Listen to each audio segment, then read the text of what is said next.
Man,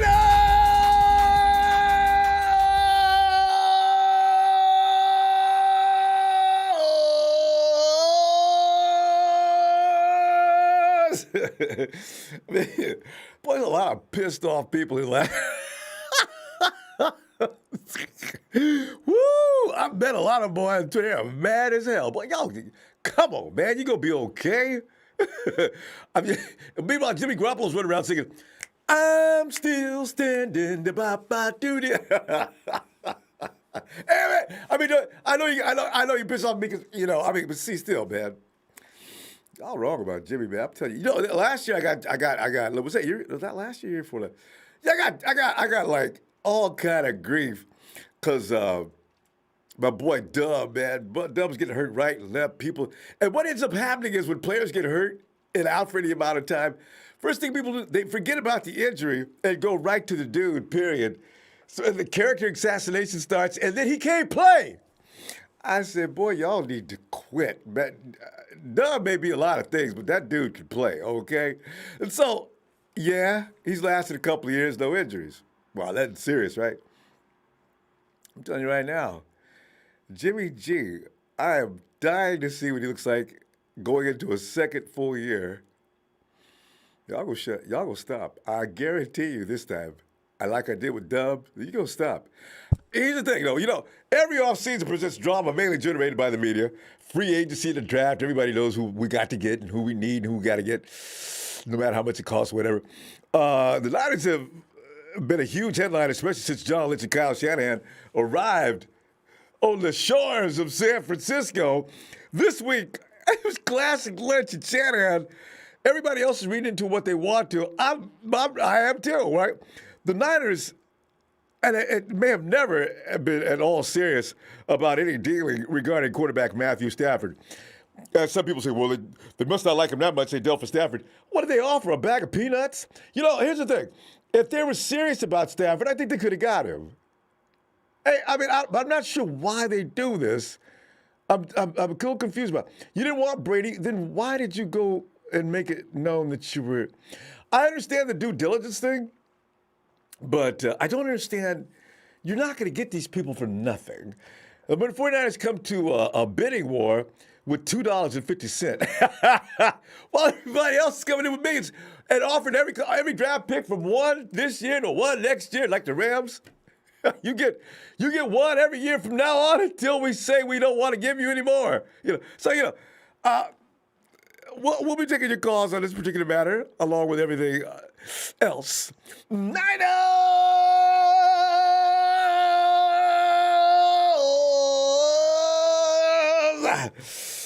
Oh, hey. GK was on vacation for all of that Stafford madness and chatter. Now that he's back, he wants to make sure everyone is clear that his stance on JG has not changed. George isn't too concerned about the chatter that dominated Twitter last week. Kittle said this morning on Good Morning Football, quote, "In my opinion, that's all it is. It's talk and it's chatter." The Niners aren't in the playoffs this year, so let's look at the biggest headlines. And what else is there to talk about except for a handsome quarterback, Jimmy G? And I think that's all everybody wants to talk about for some reason, but it is what it is. Jimmy's a hell of a quarterback. Took us to the Super Bowl last year. George, boy, don't say that, but people think you guys got to the Super Bowl for every reason except him. And they really do. Unfortunately, some injuries prohibited us this year, and I know prohibited him from performing at his best.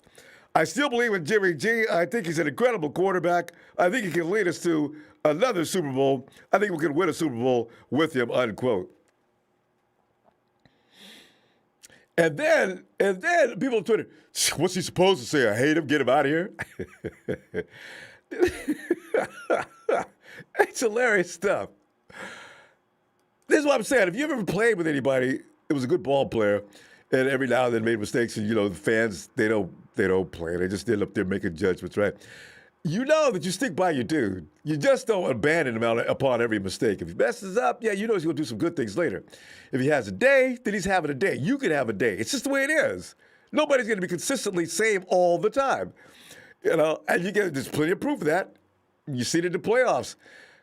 These guys, Aaron Rodgers and Tom Brady, they are the standard. They were out there screwing up in the fourth quarter like crazy, both of them. But they get a pass. Jimmy needs more time in the league. And like I say, about 3 years, he needs about 3.5, 4 years. I got a feeling he rises to the top. I just see it. I can see it in him that he's got that it thing. He's just got to stay on his feet, first of all, though. Injury has got to leave him alone for a while. He needs better luck. Add him to the renewed list of 2020 team Garoppolo. Mostert said today on Sirius XM NFL radio, quote, "Hey, look, that's my quarterback until otherwise. And that's who I'm going to ride with." And that's how the players feel. I know. What's he supposed to say? Somebody's got to be there to tell the truth. Man, I'm so tired of Jimmy. Listen, let me tell you the truth, man.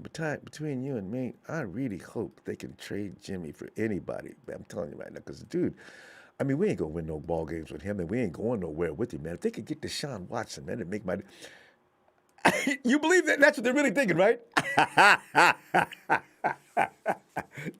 You know what? In that case, what you do is you don't say nothing.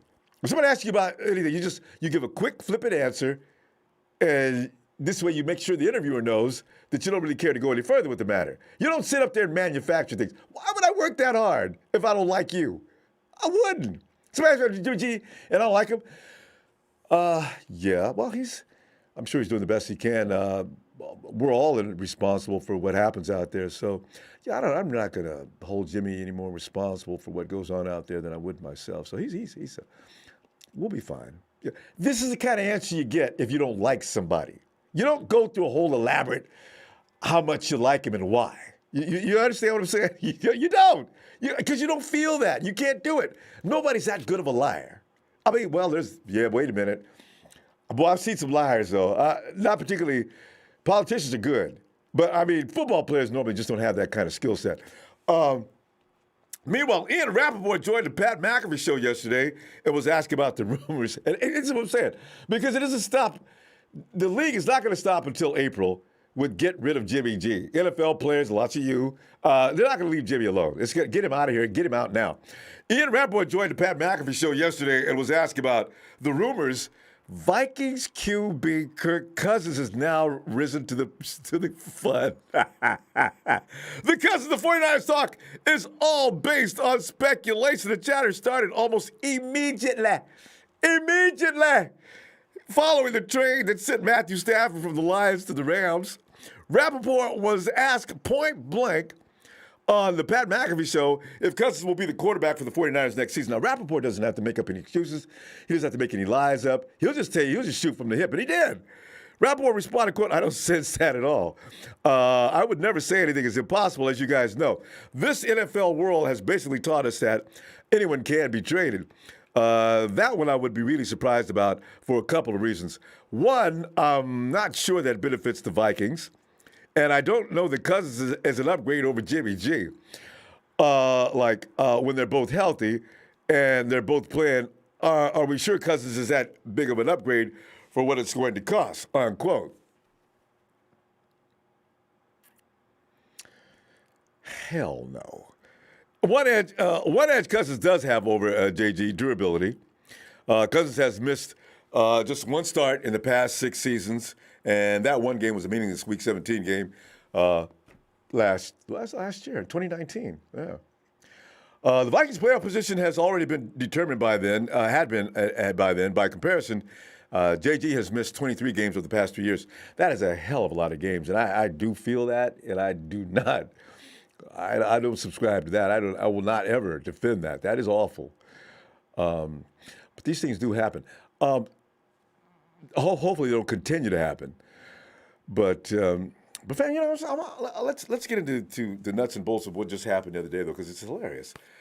Could be the 49ers weren't as in it for Matt Stafford as was assumed. Now, everybody was jumping up and down because they really want Jimmy gone and want Stafford in because they consider him an upgrade. That is the thinking from Albert Breer of SI, found in Breer's latest report on the matter. I was checking that out. Breer believes Stafford wanted to go to California. His family has a home in Newport Beach, which is about 40 miles south of SoFi Stadium. And according to Breer, the Rams were always his preferred destination, followed by the Niners and the Colts. This past Saturday night, Stafford got his wish, as you know. The Lions traded Stafford to the Rams in exchange for, wait for it, 2 future first-round picks, a third-rounder. Throw Jared Goff in for good measure. It seemed like a bit much for a soon-to-be guy that's going to be 33 as a quarterback. Stafford could be retired before the Rams finally have a first-round pick to send to Detroit. I don't know, Detroit, what are they doing? I don't know who got... The Rams may not have a first-round pick for years. I was looking down the list of years they don't have a first-round pick. I think it goes to 2022, 23. So why would you make that deal? Part of the offer was reportedly to entice the Lions to take on Goff's salary. But still, Lions, you got Goff. You're not going to need first-round picks for any time soon. So that's really... L.A. clearly was all in on Stafford and eager to ship Goff and his massive contract out of SoCal. Okay, that's understandable. Who got played here, though? The question for us is how far did talks between the Niners and the Lions get, though? Breer reports not far at all, it seems. The two sides had some discussions in Mobile, Alabama, leading to the Senior Bowl, but that's all they were, his talks. Nothing was on the verge of becoming official, despite what the Twitter rumors and speculation had everyone believing. The Niners planned to continue discussions with Detroit after the weekend, but then things heated up on Saturday, and the Lions reached out to gauge the 49ers' interest. Breer's observations on this are, quote, "My sense is the 12th pick was never going to be offered," unquote. You know, that's easy to believe, too. The 49ers aren't interested in giving up anything special for anybody, which is really concerning. You know, because we've seen this before. The 49ers have never given, they'll give a second round. But anyway, that matches what we heard all last week, that the 49ers were doing everything they could to keep the number 12 overall pick out of play. Of course, that's always came with a caveat that things could change quickly. I mean, that's always the case.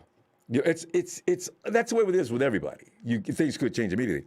When Detroit reached out, things had clearly escalated beyond what the 49ers were comfortable with or interested in. And the team had no issue moving on from Stafford and moving forward with Jimmy G. Like last year, they went after Brady. Everybody's, oh my God, thank the Lord, the Messiah cometh, right? And I said, really? We just left the Super Bowl. Shouldn't it be an effort to keep this team together for one more time now they built that kind of experience? And maybe, I still don't understand. If you got anything, any theories on this, why do the 49ers keep reaching into this bag, only come out and act like we were just playing? I don't get it. The Rams, but I got to say, the Rams had to have been monitoring that situation is what I'm thinking. If that be the case, could that be a strategy to make the Rams buck or anybody buck in the NFC West? That could have actually also been, the Hawks would never do it. The Rams competed last season, though, when most included plenty of NFL analysts had already started that count 10. 2, 3, 4, 5, 6, and the Rams got up off the dirt, dusted themselves off, and played some good football. I must admit, they did. Especially when they were my heroes when they beat up on Russell Wilson and them sorry-ass Hawks. I can't wait till next season. The cap situation coming up is going to hit the Rams, though, even harder in the weeks ahead than many teams. The Rams were correct me if I'm wrong, were the Rams $30 million over the cap? I think that's what I remember from last heard. Not sure what effect losing Goff impacts your financial situation, but if you do the math, that means the Rams gained $10 million in relief by gaining Stafford at this particular hour, unless the Rams are going to extend and renegotiate his current contract, right? Breer also broke down what other teams were offering to the Lions for Stafford. The Panthers offered the number 8 overall pick in this year's draft plus a later pick. Now, why wouldn't they bite on that? Why? That's the best deal they got. Number 8 overall pick in this year's draft, plus a later pick. You don't need to worry about playing golf. You can go get number 8. You might be able to get. You can trade that up with something else, maybe, or a player, and you get your quarterback wherever you want. You guys are rebuilding anyway, right? The Washington football team was offering the number 19 overall pick with a 3rd round pick. Detroit passed. The Colts never offered their first rounder, but this is another thing. The Colts shocked me. Unless the Colts are going to put all their marbles in the bag or on the table for Deshaun, who, by the way, is going to sit the season out. It's rumored he's shutting down. Man, I will sit down on you, Puff. I ain't playing with y'all, man. I ain't playing for the Texans. I already burnt my uniform up. Deshaun, if you did burn that uniform up, you owe us money, okay? But the thing is, I don't know. The Colts never offered the first rounder, but did discuss packages of picks and players. The Broncos discussed a pick swap with the Lions that would have equated to a late first-round pick. That didn't go anywhere. The Patriots discussed packaging a second-round pick with a player, but weren't on Stafford's list of preferred destinations. Done with that. Talks with Chicago Bears and New York Jets didn't get far. That was that. But they did take the Rams offer, and those first-round picks are going to come a long time from now. And they got golf. Maybe they just wanted a quarterback to continue. It's really, these are the deals that no matter how much I think about it, I just quit because I don't understand that at all. You know. So Rams, Rams reloaded and Stafford is ready to roll. Rudy's at you. Ronbo, I love my team and GM. We make moves to win. Now and meanwhile, GM Lynch is a coward and loves the last place. Well, it's last place next season for you. Rams, if we don't beat nobody else next year while y'all reloaded, Stafford only makes more fun for Nick and company to take down to the dirt. We'll continue ownership with you, I'm pretty sure. It's just a normal thing that goes back in history. So, yeah, you can get Stafford. Now, if you would have got Watson, somebody might have been impressed. But Stafford just... he's good. Let's see how long it takes him to get acquainted with you guys you got out there now. For Kobe 49ers, hey, Ronbo Sports, go. just came. No more Stafford, Jimmy G trade. Let's go. We going back to Super Bowl. Just fix O-line. By the way, I just want to say something really quickly about the O-line. You know what? The O-line just needs Alex Mack. Move Brunskill back to guard so Aaron Donald can get all pissed off. And, the 49ers offensive line, that's all it really needs. Alex Mack, bring Weston Richburg back of Garland. It's depth the 49ers offensive line has a problem because you're not going to do any better than Trent Williams, Tomlinson, Westberg, any of those other guys, or Brunskill. And unfortunately, we got to see what Michael McGinty looks like. Rich Rivera, what's up, fam? Niners for life. Kevin Stewart, hey, I'm sorry for being so hard on Jimmy. The truth is, I've been watching too much Grant Cohn. I've been starting to believe it's BS. Grant's still working out deals for Jimmy, from what I just read, too. Niners for life, fan for life. Robert, I feel like forever since you were live, but it's only been 3 days. 3 out of 4. Thanks. That's flattering. Niners fan for life. Are you scared for Rams this coming season? I really am. Especially if Nick comes back feeling like Nick. And there's a couple of things that may happen at the other edge. Kid out of Notre Dame. There's a lot of possibilities for that other edge, but we got to get somebody over there. Kerry Hyder. Oh, I wish we could re-sign Kerry Hyder. God, hey, Robbie. Come in. Hey, Ronbo. Robbie, man, there's so many things that will we be trading for Kirk Cousins? Do you believe that George Kittle, Raheem Mostert are just giving lip services about how much they love their quarterback? And what is going on with John Lynch and Kyle Shanahan running around making people think that they're going to get involved in these quarterback deals, knowing full well that they don't appear to be ever serious? Go ahead, Robbie. I would say I think I've seen Kittle and Garoppolo. They've been to wrestling events together and hang out. I think that's true, similar to Gronk and Brady. But in terms of getting all these other quarterbacks, I think Lynch and Shanahan just want to make teams think they're into it.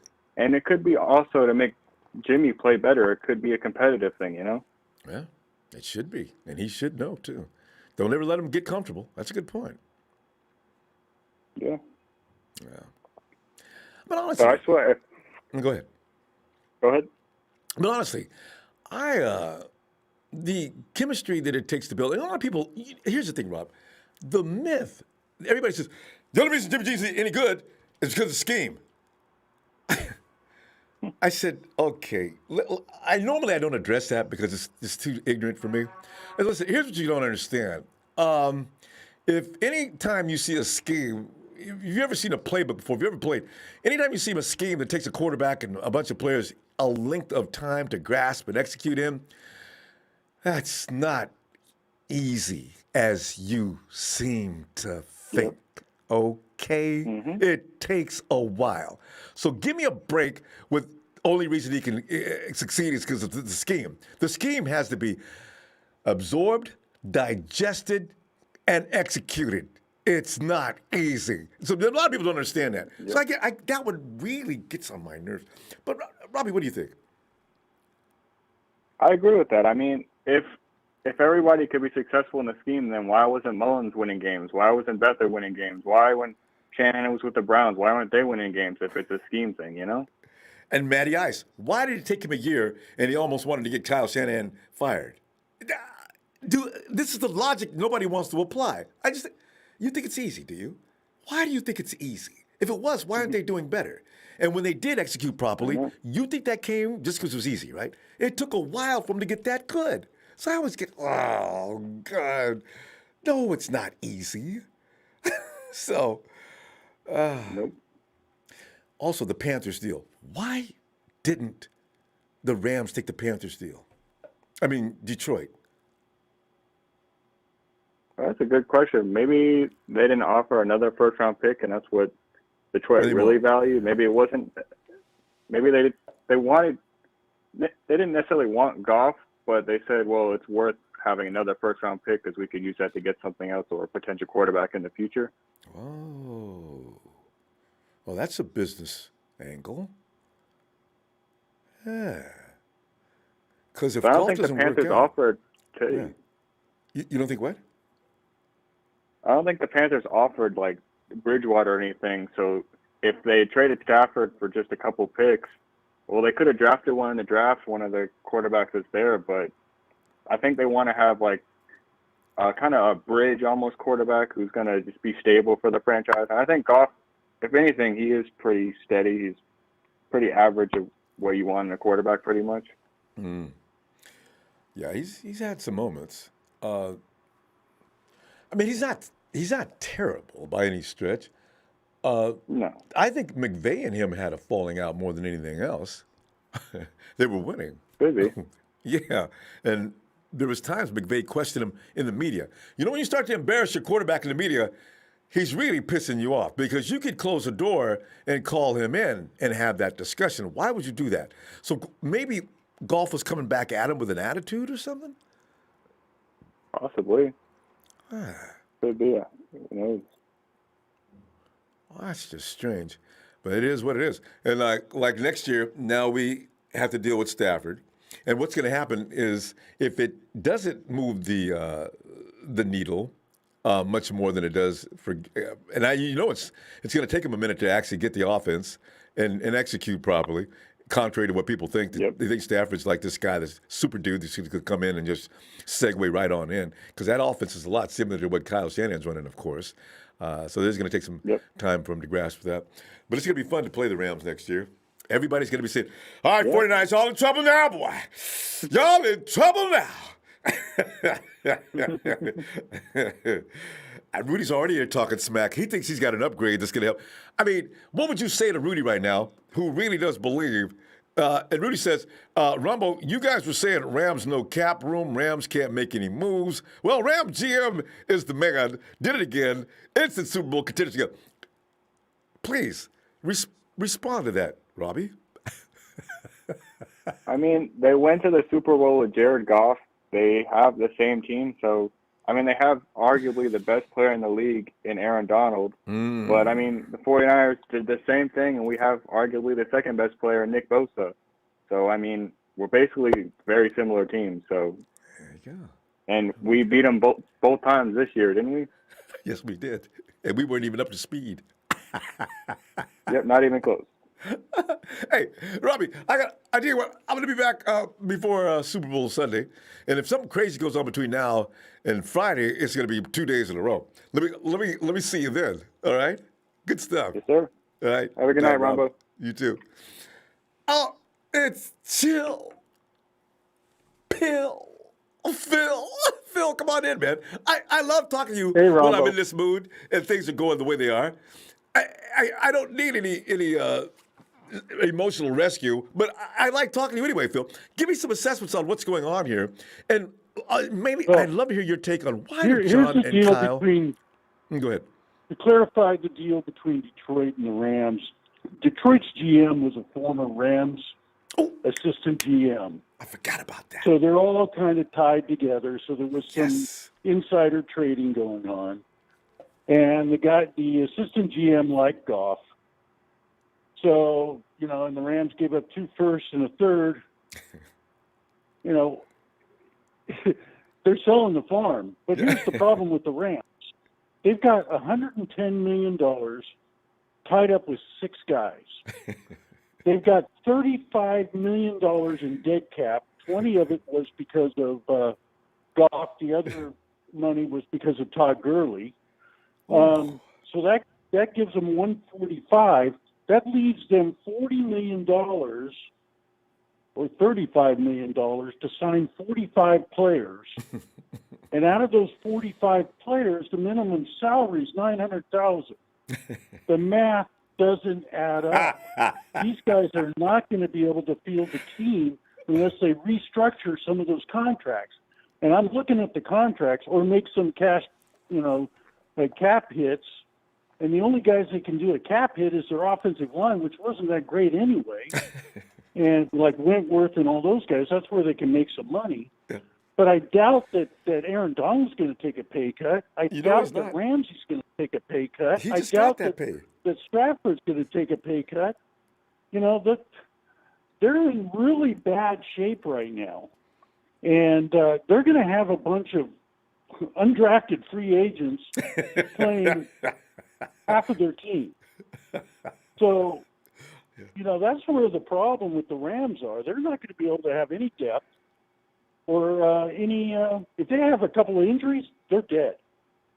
And they've sold the future. This year they've got a 2nd round, a 6th round, and a 7th round. That's it. We have 11 draft choices. And I expect we get 4 starters out of those 11 draft choices. So, you think about it. Mm-hmm. The Niners, one thing they don't do is overpay. And one thing the Rams do is overpay. So, that's the difference. And I'd rather not overpay and have the future and even the current and have a balanced team than just 6 players and the rest of them undrafted free agents. And that's what the Rams are coming to right now. Man. So, Well, they're in deep. Rudy, deep that yoke. answers pretty much administers to your question, doesn't it? Yeah, That the other dumb thing statement. is, half of the league is over the cap. Mm-hmm. So if you can free up some salary, and that's why I say I would go to Jimmy and say, hey, we need to renegotiate and get some of that money so we can get some other players around you. Mm-hmm. And there's going to be some like New Orleans is $90 million over the cap. There's going to be guys like Lattimore that's going to get cut. And wouldn't you want him as your corner? I mean, Damn. there's going to be a lot of cap casualty free agents out there that are really good players. And I would just sit and wait and pick them off as you need them. And, I would say go after Trent, get Trent Williams signed, get Verrett and K1, and then fill those gaps with some of these free agents that are going to come out. I think you're going to have a better safety than Jakarsi Tart because there's a lot of free agent safeties out there, and there's going to be more. I mean, I think sticking with Jimmy and getting better players all around him is the way to go. You shore up that offensive line. Now, one thing is, he keeps talking about Mac. He is 35 years old, and he's long in the tooth. So he's only a couple year guy at best. That's why but Phil, how about this? You get Mac, sign him to a 2-year deal, and you go ahead and get that premier center out of college and see what you can do with him, and let him work behind Mac. You get him in the third round, one of those third-round picks that we got. Yeah. You go get your center, and then you develop him. Yeah. And so he's ready to step in as soon as Mac retires. See, that's the ultimate plan. One way of doing it. There you go. But, I like doing it that way and backfilling with the draft and build with the draft because it's sustainable over time. That's the intelligent way you build a champion. I mean, Phil, we're going to run out of time. So we got a lot of folks that have something to say here tonight. Probably want to get at me for laughing about them. But we're going to, Phil, let me see this. I want to see, I think we're on the same page, though, Ronbo. We're on the same page here. I like Jimmy. Awesome. He's a winner if he can stay healthy. And you build that offensive line, you build that defensive line. At the 12th pick, you could either go edge, you could go tackle, you could go corner. One of those positions, and just fill in with a premium spot and move on. All right, I like that. And I'm glad they didn't make that move for Stafford. I'm just glad. All right, Phil, I'll see you shortly. All right, if something crazy goes on, maybe tomorrow. All right. No, next day for sure. All right, bye, Phil. Okay. All right, later. And Ramsey, we just did Ramsey. Rudy, thank you for those contributions. You know how much I appreciate that. Rudy, I appreciate you. I don't know why you didn't show up after you lost to the Hawks, but I understand that, and I'm okay with it. Jesus. Whoa! What's up? Jesus, man, I was shocked. I thought the Stafford deal was definitely money, right? But I'm laughing now because I'm thinking, I didn't know how many teams got involved in the Stafford sweepstakes. And now Phil put the flashlight on exactly what I'd forgotten about. I forgot there was a connection in Detroit and L.A. About golf. So there he goes. And Shanahan and Lynch, I think they were aware of that fact too. I really think they're manipulating people. The 49ers don't want to go this money route that's going to send you down. If you go down that rabbit hole, Jesus, you end up, somebody throws dirt over the hole and you can't find your way out of there again. This is why I think in a few years we'll realize the 49ers are very calculating, and there's some sharp people in the front office. People call them soft and cowardly and things like that. But you run intelligent risk in the NFL, or you end up being Detroit or some of these other teams that Jaguars that just hired Trent Baalke for reasons unknown. I mean, these are the kind of things that are going to happen to you if you do dumb stuff. So I think they know what they're doing. But I mean, what are your feelings on these things? And do you want Kirk Cousins? I mean, I don't think Kirk's available, but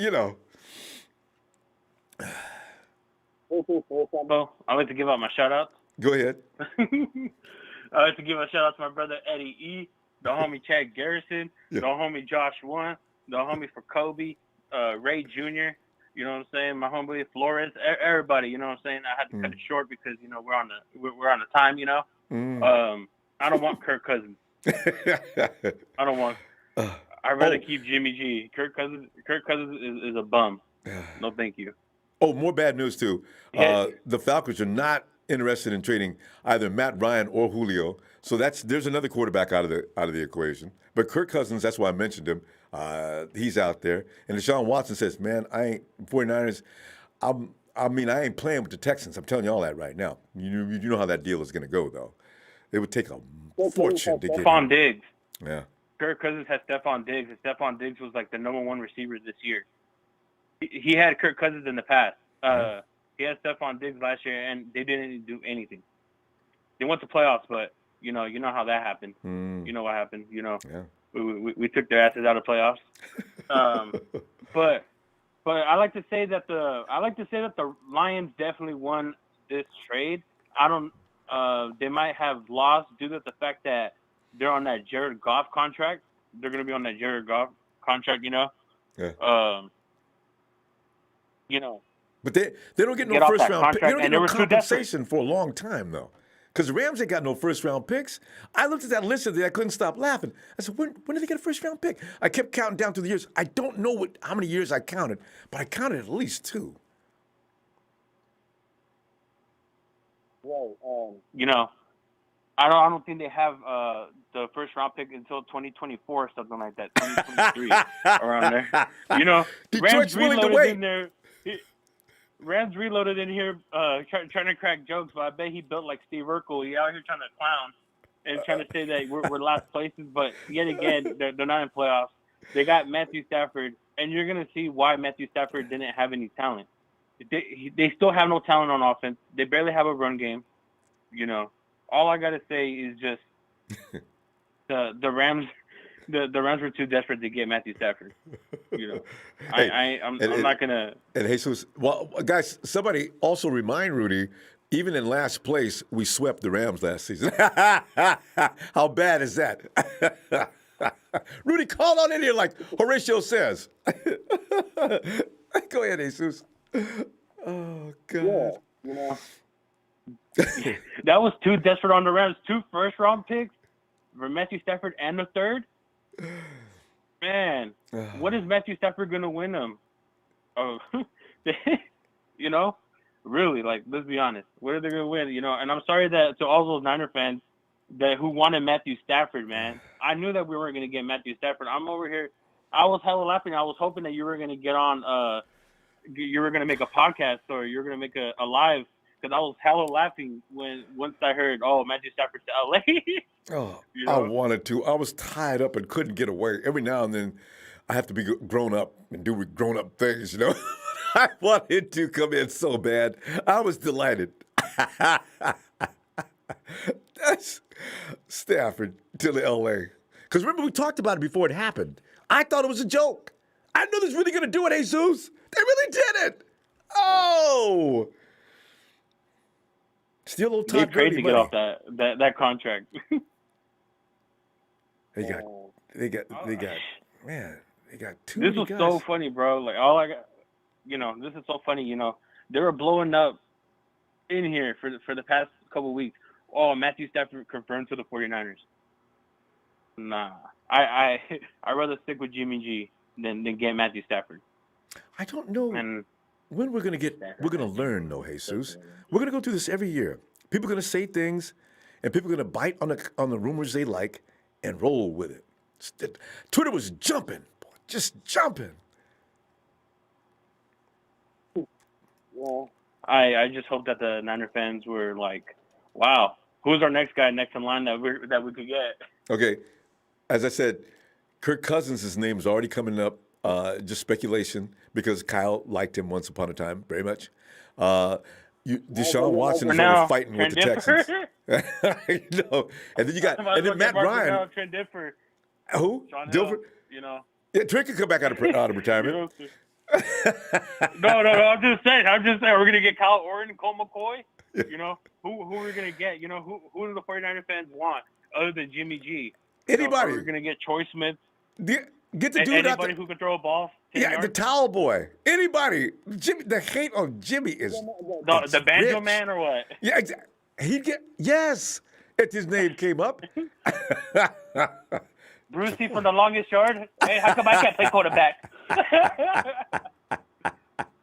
Jesus, we gotta go. We are who they thought they were. We let them off the hook. You know? Rudy's still shooting shots. Jesus, go ahead and handle that light work. I'm gonna go, and I'll see you Friday, okay? Hey, someone said Shane Falco. All right, Ronbo. You have a All right, blessed man. night, my brother. Can I get a Niners real quick? Oh God, yes. Niners!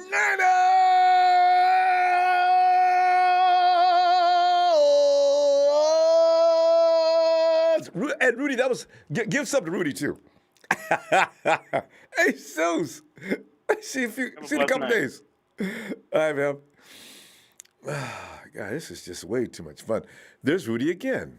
And he says, Rams GM got rid of Goff's bad contract, upgraded the quarterback position, and with us being a playoff team, he assumes, those first-round picks we gave are like second-rounders. When? You know what? Honestly, it does. You look good last year. I ain't gonna lie.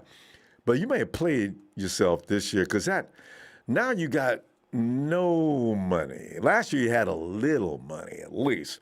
But you got some. Jalen Ramsey got paid, right? This is fun to watch. Hey, Dion, come on in here, man.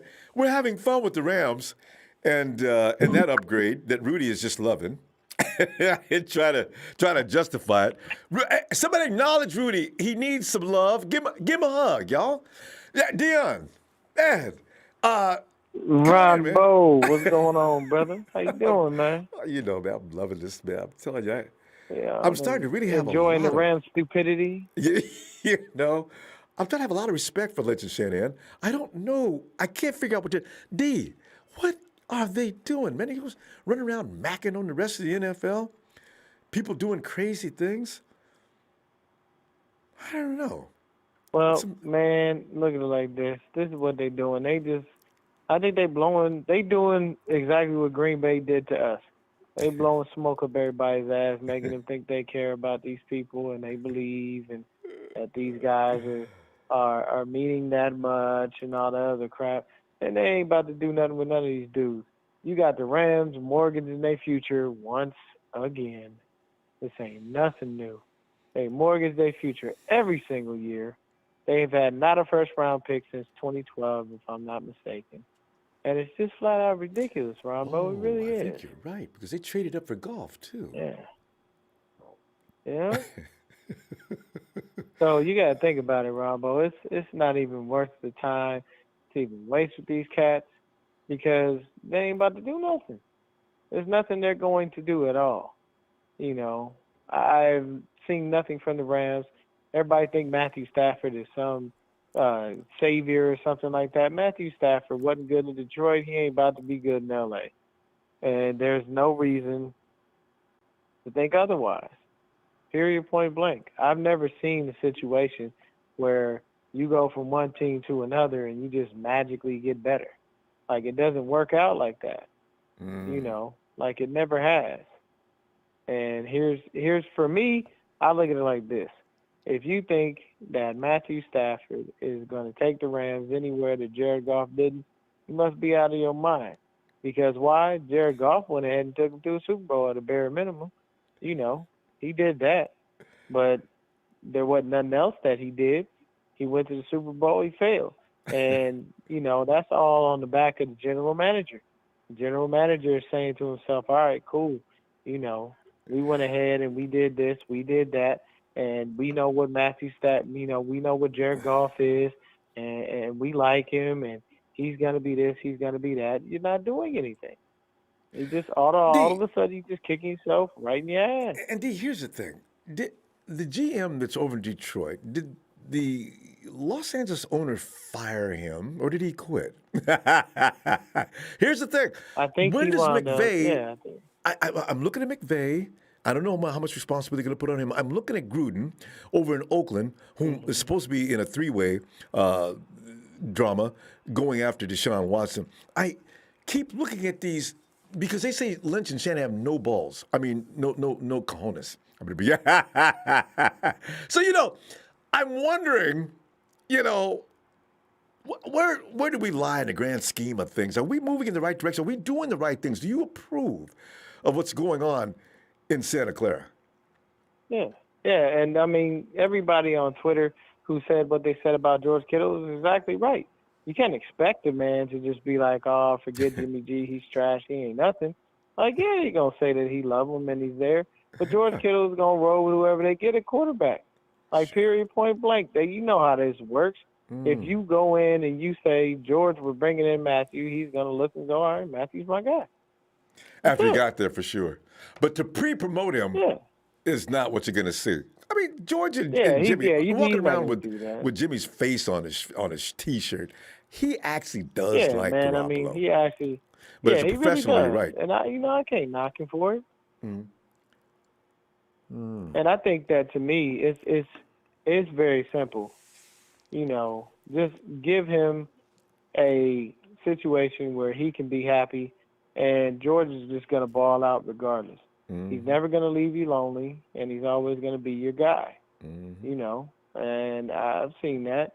And to me, I think you go with, you know, the guy who's going to give you the best chance to win. Right now, it looks like Jimmy. Period, point blank with Jimmy. It's simple. Jimmy had 1 year healthy. He went to the Super Bowl. He's had 2 years where he hasn't been healthy. He's done nothing. And the team didn't either. You just that pretty much got to deal with that. That's a scary thing. You know. Before we run out of time, though, the Kirk Cousins, I figure that's going to start catching fire and start Oh, blazing please within the don't. next Don't few even, days. Yeah, you don't even have to. We're out of time. Ronbo, we're out of time. We're out of time, Ronbo. We're out of time. Don't even waste your time talking to me about Kirk whack-ass Cousins. Cousins ain't won shit, ain't gonna be shit, ain't never gonna do shit. Kirk I Cousins guarantee is a worthless there's quarterback. arguments He's on never Twitter been anything. awaiting. We could do Cousins. He's better than Jimmy. He never gets hurt. You know, I'm not. You know what? I'm not going to acknowledge it either, because it's like that saying goes: never argue with a fool. Onlookers won't know the difference. You know, so I'm not going to do it. Anybody who does that and tries to antagonize me, I'm not going to bite. Go ahead. I'm gonna give you 2 quick seconds because I know we gotta go. Kirk Cousins himself has done exactly this. He has done what every quarterback that wants to get paid has done.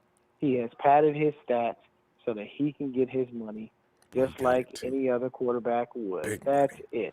He's never done anything else. If he was so great, why wouldn't he? Why has he been to the playoffs? Why hasn't he won anything? Because he sucks. Period. Oh, God.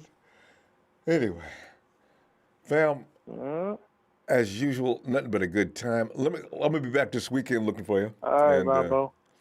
And just have a great night. Appreciate you, brother. Hey, you thanks, have a man. good night too, man. Much love too. to you. Appreciate the show. Appreciate the platform. And y'all out there, man, talking about Kirk Cousins this, Kirk Cousins that. Y'all need to stop smoking, man. Y'all need to get off that crack. It's bad for your health. Or get a better dealer. Yeah, right? You know, get better stuff, man. They lacing your stuff with fentanyl. Y'all out there looking real bad right now. God. Okay? All right. It ain't working. It ain't working. All right, All right, Dave. Rob. Have a good Talk to day, you brother. shortly. Much love, baby. Back at you, fam. Oh, God. And the Seahawks fan. See, I bet you Seahawks fan. He says, next year we shape up. Seahawks fan, I bet you got, and listen, I can advise you on, I know you're going to put down some heavy. I mean, you could be, on this Super Bowl, I just read that the Chiefs got all the people that have COVID. Tom Brady and company are going to get ran off the field. You probably already know this, don't you? Thanks for the contribution, too. Boy, Rudy says, I'm so stoked. It's a great time to be a Ram fan. A division round playoff team upgrades the quarterback position, and Ramsey and Donald in their prime, too. Love it. Don't pick on him. Guys, he's going into shock. Take it easy with Rudy. I like him. Clarence Molina, thank you, fam. Clarence says, 3-way trade with Texans and Jets. We get the second pick. Jets get Watson. Texans get a bunch of picks. Or run it back with Jimmy G and fix O-line and secondary. All those things are probably possible. But I think the 49ers would be afraid of that contract. Because right now it seems like money is the issue for a lot of people, except for the Rams, who have endless amounts of money. And the Saints. Hey, Norm, what is it, Norm? It's Niners all day. Norm, and today yes, is kind of a hilarious one to be a Niners fan. Yeah. Because I don't know what's funnier. Is these Rams fans that are in excitement because they got Matthew Stafford, or these Niners fans that are sulking in depression because they don't have Matthew Stafford? Oh, I don't know what is worse, but I just continue to laugh and continue on about my business. And I was watching George Kittle and Raheem Mostert. I was just reading their articles before I checked on the show. It just gave me a sense of peace about how the team is going. You know how I do. I rock with everybody who's on the team. So what's been going on, guys? Norm, I know y'all mad. I know y'all talking all kind of trash. Norm is trolling. I'm trolling. I'm trolling. You know what? This is speaking of trolls. Okay, because y'all been looking like real trolls right now. Real troll dog. I swear to God, every time I come on here, I see you trolls. I'm waving at you too. I know your girl waving at me too. Anyway, God. yeah. And speaking of trolling, oh my God, I've been removed from groups by trolls. It's crazy because I refuse to want to get rid of Jimmy Garoppolo because I refuse to tell people that I don't want Jimmy on the team. That Matthew Stafford is better because his arm, that he throws a deeper pass, or you know what? I'm tired of all these quarterbacks. I'm about to add some quarterbacks to the list just to appease y'all trolls. All right. Ooh, I got a couple of quarterbacks for y'all that y'all can add to y'all's little controversy. Y'all ready? So all right.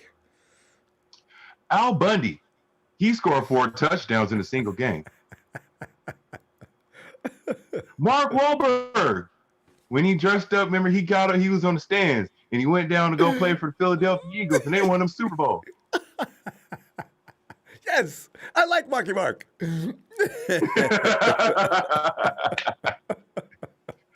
matter of fact, I got an even better one. I got one last better one. If you are that upset, and this is for all the trolls out there, this is for all the Matthew Stafford / Aaron Rodgers, Matt Ryan, Kirk Cousins, anybody but Jimmy G ass mofos. I'm gonna say this. There's one person that you forgot about that can go in there and say their team if they get off their lazy behind and got up there on the field, and that's you. I didn't see that. And that's all I got to say. And it's Niners all day. And twice on Sundays. No, it's comedy relief along with some great football. Hey, let me see. I'll see you Friday. And maybe before that, if something crazy comes up, don't let the Rams do something else. The Rams are worth talking about no matter what. To watch them is like watching a Hollywood production in real time. One more prediction. Yeah. One more prediction. The Rams just might beat the 49ers for the first time in 3 years. Oh! Because they got Matthew Stafford. Yes! Let it be, let it be. Oh, let it be, let it be. Hey, listen, Norm, and for that day, we have got to find Rudy and congratulate him. I doubt we'll have any problem finding him. I just want to give a special shout out to everybody who believes that the Niners will never go to the Super Bowl with Jimmy Garoppolo. I want you to go find George Kittle's house, find Raheem Mostert's house, knock on their door, and tell them that to their face. And see if you don't get stiff-armed all the way back to your house. Or open the back door, let the dog out. Right. Who let the dogs out? Or just make you go catch a pass from Matthew Stafford. Go long! Hey, Norm, we got to stop this, Norm. This is just mean. Hey, I'll see you Friday, all right?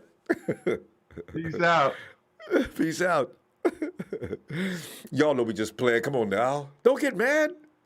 You would have worked me had we picked up Stafford, right? Oh, and let's go to Lee. He's down in New Zealand. Lee. Jimmy G haters, come out and play. What's up, Ronbo? Lee, nothing but peace and joy all around. But Lee, I want to put a time boundary. When do you think the conversation about all over social media? Okay, We missed out on Stafford, and also Matty Ice is going to stay in Atlanta. Deshaun Watson's having issues. He's going to cost too much money. Who else can we pick? Ooh, Kirk Cousins is available. Hey, I give it 2 more days. By Monday, it'll be in full-fledged after the Super Bowl. Okay, we can't get Brady. They're probably going to re-sign him. Anyway, hey, Kirk Cousins available? How long will it be? Am I too early or too late on that? Oh, it's funny, Ronbo. Like, you try to tell them, but the kids didn't want to listen again this year, You try to tell them every time you have a show, In the back of our minds, you would have been like me, Ronbo. Like, you just didn't think they were going to give, Jimmy at least another year, coming off all those injuries and himself being injured. And there just wasn't a guy that was really worth getting. That's a big upgrade, and that had where we didn't have to give up too much. Watson, without a doubt, is a talent, but what we would have had to give up for him is crazy. It's probably a minimum of 3 firsts, probably maybe 4. Rombo. That's why there's a guy like 3-team involved. I mean, I heard the Raiders were involved in some 3-team thing. That's the way it works. If you want Watson, you got to give it up. You got to give up everything you got. Yeah. Yeah, you have to give up huge to get him. And see, we're not like a team that's in a full rebuild. We're a team that only needs a couple of pieces, to get back to where we were in the Super Bowl. And remember that day I talked to you last round, but I said to you, like, I wouldn't give up a first this year for Stafford, The only way, because I felt like it was only a slight upgrade, if that, Ronbo, like it wasn't a big upgrade. And I said to you, watch out for the Rams. If someone's going to pull the trigger, it's the Rams. I said to you, they're a bit like Dallas, Fearless. Jerry Jones. They'll pull the trigger. And then what do they know? The next day, they come out and they offer everything, Ronbo. Like, I can see why the Rams did it, though, Ronbo. Like, Phil said, there's a bit of a, that staff going to Detroit. But the other thing was they had to dump that huge salary. Like, what, $134 million that contract was originally, wasn't it, Ronbo? For golf? I forgot. I knew he was getting more than Jimmy. So, yeah. And has then to be at least also, and then also you had to look at it from their point of view. You see, the Rams are a team that we're trying to build a dynasty. We're trying to build a team that's competitive over the next decade, whereas they're just mortgaging all the, the future because they want to win right now. Yep. They don't want to develop players and pick these first rounders. McVay time hasn't for picked that? one first rounder since he's been there. Nah, they're so desperate. They got the richest owner in the NFL, and he wants results. So he wants a ring. So they're going all out. The funny thing is though, Rudy, he's probably going to end up in 2 or 3 years, Ronbo. McVay won't have a ring, and McVay won't get them a ring, and he'll be leaving the Rams. Yeah. And then I'm going to laugh because Rudy's going to be sitting there, and he's going to be like a homeless bum out on the street, Ronbo, and we're going to have to probably take him in. He's probably going to come back to us and ask for a new home because he doesn't have one. Because McVay's throwing their future away. But nah, it's funny, because they gave up a lot, Ronbo. 2 firsts. I think they're going to go 7 years without a first-round pick now. Wow. You got to give them a little credit, though. They do compete. They're always competitive. They worked the middle of the draft, not bad. They had some players I didn't know anything about that really were not that bad last year. I just wonder, though, in this particular year, where the cap has been dropped completely out of the sink, can you still function the way the Rams have? And this is how do you do?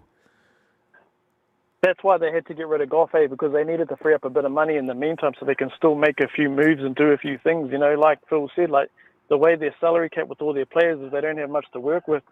And if you look at them, though, like they gave up so much, but then I think they're not looking at Stafford as this elite quarterback. It's just a guy that they think maybe a slight upgrade over Goff, that they can have a few more movements because they've actually got money now, or they'll have a little bit to play with in the meantime to try and help them get over the hump because they haven't been able to get over the hump. But I think we're positioned better than them next year, Ronbo. I'm not worried about Stafford. I just hope we re-sign, Trent Williams and we have a good draft. We've got, 11 picks? That's a lot of picks, Ronbo. And I got a feeling they're going to get more than that, Lee. Everybody's looking for the 49ers to use that 12. I think they're going to drop to about 15 or 16 and grab some more picks. The 49ers could be coming out with more picks than anybody in the NFL this year. In the way they draft, Lee, it's like you're sitting in a room with them, man. They make some damn good picks. Names that probably only folks like you who watch the collegiate ranks know who's who. And then we do find out about it. I say, damn, who the hell is that? And hey, Lee, let me give a shout out to Big Show. I still was the idiot that night that said, well, we could always get Fred Warner. Who the hell is Fred Warner? I guess it's Lee. We ran out. Yeah, real quick. Well, hopefully we get another Fred Warner this year. You know, we got a few third rounders this year and next year, Ronbo. So, you know, hopefully we get another one of those. Our scouts find a good player in the mid round. And that'll be it. Lee, we got to go. I'm getting all kind of great playing about talking. So you must be busy. Thank you. All right. Okay, let's not do that. Clarence, wait up.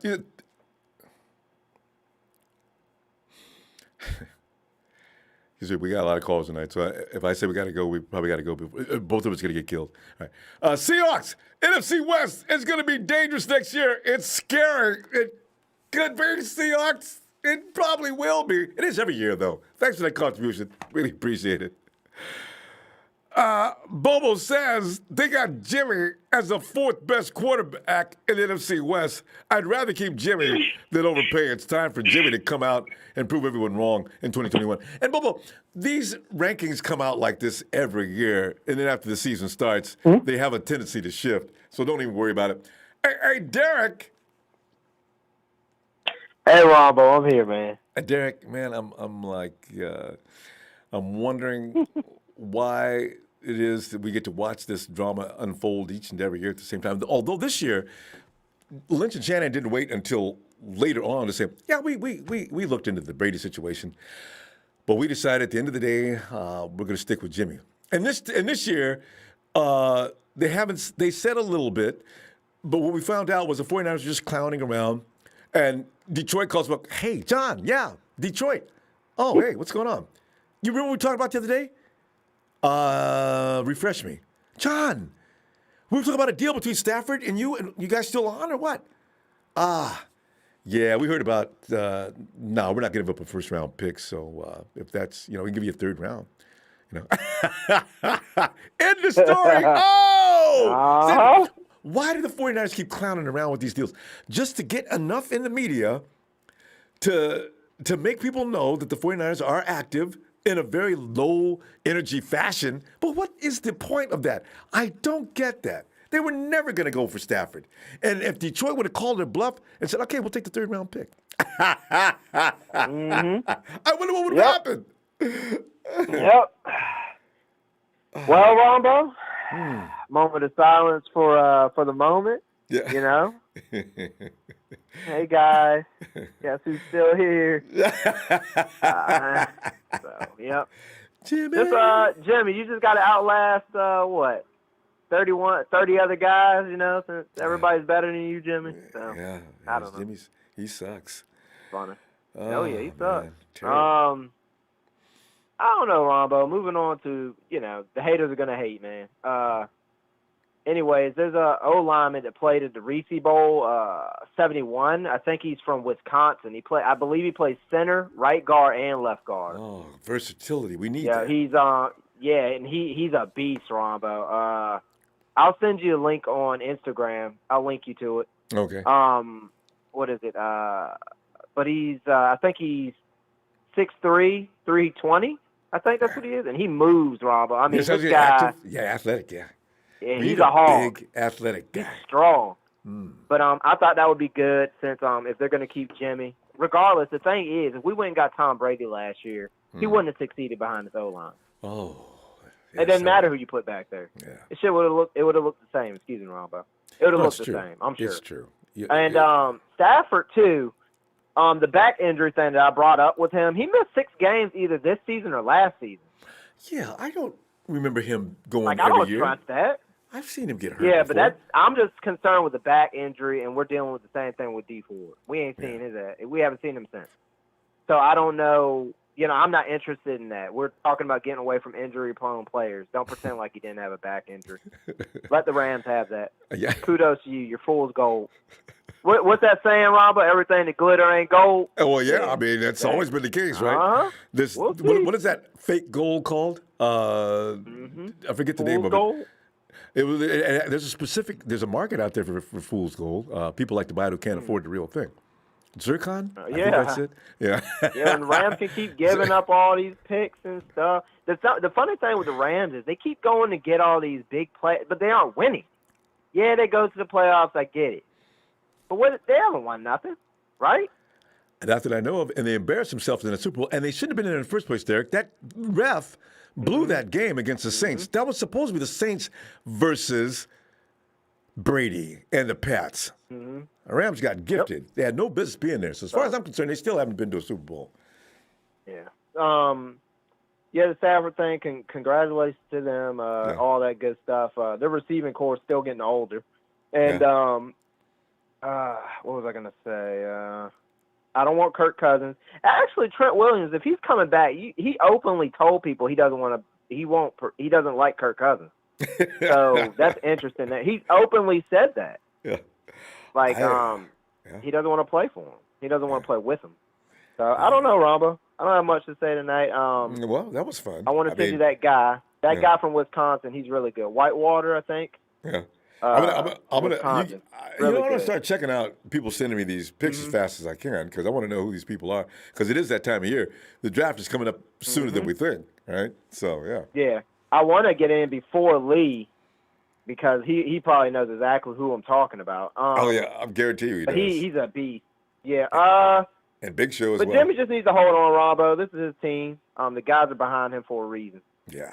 So you know, I have faith in him. Yeah, and leadership has to be worth some points, and fans don't think that means anything. And granted, they will play. They're professionals. They'll play for anybody that comes in. But why would you want to break that emotional spirit line? Just let it ride, you know. And Jimmy's not anywhere near as bad as some people think or say. God. Oh, and last, I'm gonna leave you with this, Ronbo. Stop making. Good friend of mine, he's a Falcons fan. Yeah. He said that the Falcons came out and said that they have no interest in trading Matt Ryan or Julio Jones. I know. I in read the that today. Offseason. So you could take him off the board too. I did earlier. Yeah, but also Matt Ryan and the Falcons. Stop coming in here making a comparison with Jimmy and him, because Matt Ryan had from head to toe weapons. Yep. When they went to the Super Bowl. People don't want to hear it. I don't want to hear that. Yeah. Who the hell is Jimmy going to throw downfield to? Kendrick Bourne? I mean, thank you. I'm just saying. Glad somebody else sees that. What is... Exactly. And Shanahan, when he took the team over, he had to build it from head to toe. There you go. Didn't inherit anything. There was nobody here. So. It built it from scratch. Derek, good stuff. I'll see you Friday. Yeah. All right? Hell yeah. Hell yeah. Great I'll be here, Ronbo. Thanks, Derek. Good to see you. Good to see you. But, hey, Darius. What's up, Ronbo? Darius, well, it's crying time again. Darius, there was so much suffering the other day after that Stafford announcement. I felt like we needed to play eulogies throughout social media. I just heard that Norm got thrown off of some platforms because he refused to go along with the Jimmy G hate. It's worse out there than I thought. I only go to 2 or 3 platforms. I don't have time to be going through all of them. So we're in mourning. I think the bigger percentage of us is probably in mourning. I could be wrong on that, though. I saw a poll the other day asking, I forget where, was that on? Anyway, the poll indicated would stay with Jimmy Garoppolo. It was an overwhelming yes. I was shocked. I voted, of course, for Jimmy, and I saw the results. So look at the margin for those who do want to keep Jimmy in the first place. Okay, maybe we're the silent majority. But Darius, I mean, where are you at on this, Darius? As far for the Matthew Stafford trade, I think you can argue that both teams won the trade. Matthew Stafford didn't want to play for Detroit anymore, and I think. Detroit got 2 first-round picks and a third, which is way more than I thought they would get. I thought it was just like 1 first-round pick and like that's it. Maybe a fourth and something, but 2 first-round picks. Mm-hmm. So Darius, keep in mind though, those first-round picks don't come. Darius, are you a student or where are you now in your life? I'm a senior in high school. Okay, you will be graduating possibly with a master's degree if you stay in school that long, before they can collect on those picks. They don't have any first-round picks, which is why I don't understand if Detroit wants picks, they're going to have to wait a long time for first-rounders. Yeah. Yeah. We'll see. Yeah. The Rams. The Rams haven't had a first-round pick since 2016, since they drafted Jared Goff. So that's pretty interesting. They traded like 3 first-round picks to get Jared Goff, and now you see how that's turned out. But I think a big thing with the Stafford trade is the Texans. The Texans are gonna be like, oh wow, 2 first-round picks for Stafford. You got to give me like 5 for Deshaun now. So I think the Watson market has just inflated by a lot. Yep. Since Saturday. So, and I keep seeing like PFF and all these other places keep saying, oh, the Niners could trade Nick Bosa. If they don't shut up about Nick Bosa, I swear to God, we are not trading Nick Bosa. Nick Bosa, I saw this thing. Nick Bosa, the past 3 rookies, Bradley Chubb, Chase Young, and Nick Bosa. So it was showing the stat about pressures accumulated by those players in their first year. Bradley Chubb had about like 48 in his first year. Chase Young, who everyone loves, had 52. Ooh. And then Nick Bosa had 102. So he had more than both of them combined. I didn't even know about that. My God, yeah. Nick is scary.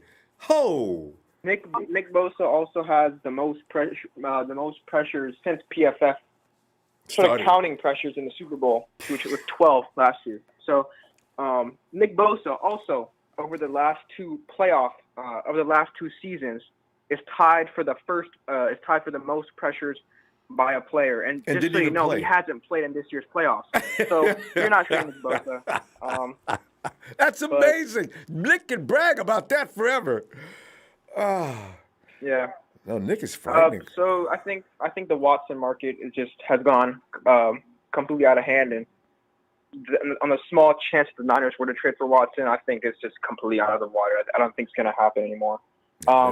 We're not into giving up that many assets. They're not going to do that. I did a quarterback that I was looking at, but I heard now it's not possible. It was Matt Ryan, but I think the Falcons said they don't want to trade Matt Ryan or Julio Jones because I would like Matt Ryan. He knows the Shanahan system.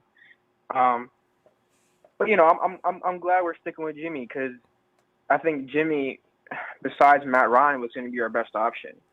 He knows the system. The guys like him, and it's just. He just needs time. You can't go wrong with that. He's a winner when he plays. And that's, in my opinion, winning is the most important stat. Winning is the most important stat. So, I agree. And for anyone saying Kirk Cousins, please stop it. Stop. Kirk Cousins is a massive downgrade. Okay, Kirk Cousins. If you are seriously considering about trading for Kirk Cousins, I'm sorry to say this, but just jump off a cliff. That's stupid. Kirk Cousins. What part of Kirk Cousins is an improvement from Jimmy Garoppolo? Are we going to forget what Kirk Cousins does every single primetime game? Are we going to come on. It's coming up, though. Darius, get ready for that. Because Darius, we're going to go. But I tell you what, I'll be back Friday and looking for you, okay? All right, Ronbo, I'll catch you, man. All right, Darius. Have a great night. Here he is. And now, the one and only. He is. Forget about it. It's Niner Mike time. Mike! Oh, boy.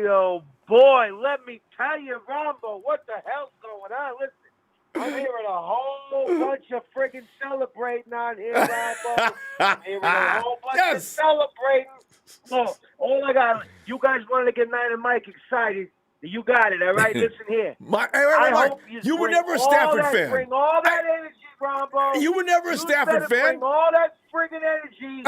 You said it. Bring all that energy. If he even so much as breaks a friggin' fingernail next season, we're done.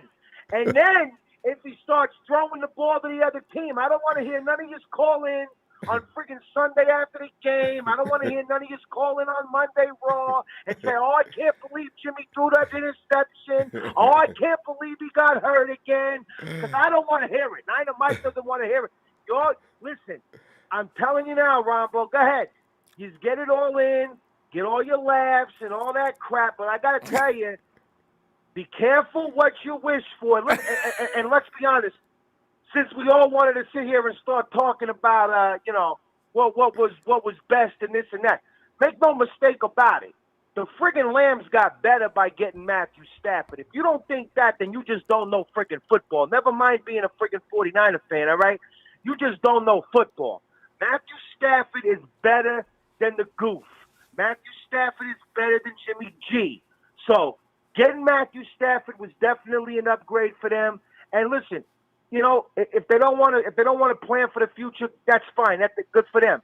But at least, hey, they're willing to admit it now. There's a lot of people on here, Ronbo, who talk about, oh, well, we got a team. We can go back to the Super Bowl. This year was supposed to be the revenge year. Well, apparently the Lambs think that they got more of a win now chance than we do because, we're just going to sit around with our hands under our ass until, everyone else gets around. So I get it. For the people that like Jimmy G, such as yourself, that's cool. It's all laughable and whatnot. But at the end of the day, I wouldn't be so friggin' so satisfying laughing about having the worst quarterback in our own friggin' division, Ronbo. All right. So with that said, how the hell are you, Ronbo? How the hell are you doing? Mike, just going through this with you right now is just I'm awesome. I'm feeling. Mike, you shouldn't give me the satisfaction. Mike, I take it you're not delighted with what just took place. Listen, it's not about what just took place. What I'm not delighted with is people celebrating, and these are all the same people that I listened to for 16 friggin' weeks call in about how, I can't believe that. Listen, look, the guy throws interceptions like it's nobody's business, Ronbo. Mike, all right, okay. that's the Mike, bottom line. You think Stafford's never going to throw it? Mike, I just one question, though. He does. He throws interceptions. I mean, come on, Mike. There's no quarterbacks in the NFL that don't throw INTs. You're gonna make that a Jimmy. But there's people that throw. But you can't just saddle Jimmy with that. That's not a fault that he doesn't share with many, if not every last QB in the NFL. So this is the thing. It's overrated. I mean, it's just a one stat that everyone throws interceptions, Ronbo, yes. But there's other people that throw it at a faster rate. That's all I'm saying. And listen, I'm no Brady freaking dumb here, right? Three in a row the other day last week. I get it. Mike, everybody throws those. I get it. Listen, I get it. But listen, this is what I'm saying. I'm no dummy either, Ronbo, all right? So I for know. anyone that's That's why I out there can't believe you talking said about that. No. You're not hearing what I'm saying, Ronbo, all right? Because for anyone out there that's saying Kirk Cousins, do me a favor and slap the shit out of yourself. All right? Smack yourself sideways for even thinking about friggin' Kirk Cousins, Kirk McDirt. Get the hell out of here for crying out loud. Forget about it, Ronbo. What I'm saying to you is Jimmy ain't the answer either way. I don't care whether it's a Stafford or anyone else.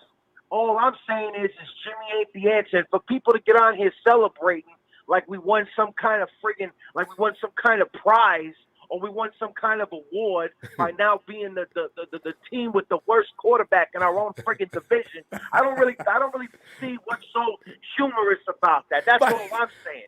And I could care less whether we got Stafford or not. Listen, Stafford is an upgrade from Jimmy G. I don't think he's a godsend by any means, all right? Yeah. I don't think Stafford is any kind of special or anything, all right? He has a way better arm than Jimmy. He can make throws that Jimmy probably can't make.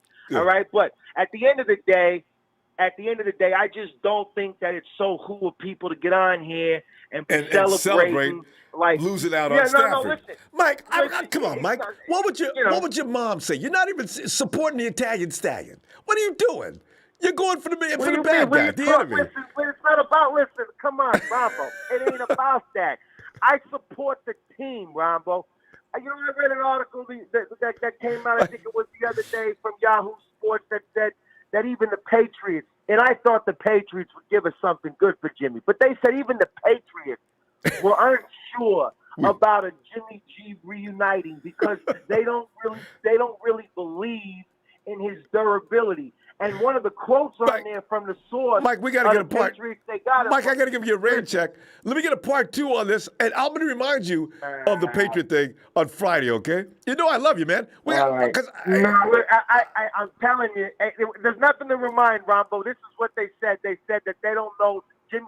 Bottom line is, he said Jimmy G ain't that tough, which is not anything that we already don't know. Okay. But the point is, they're not ready to go back with him. All I'm saying is, be careful what you're laughing about out there, faithful, because I don't care either way. Mike, we apologize.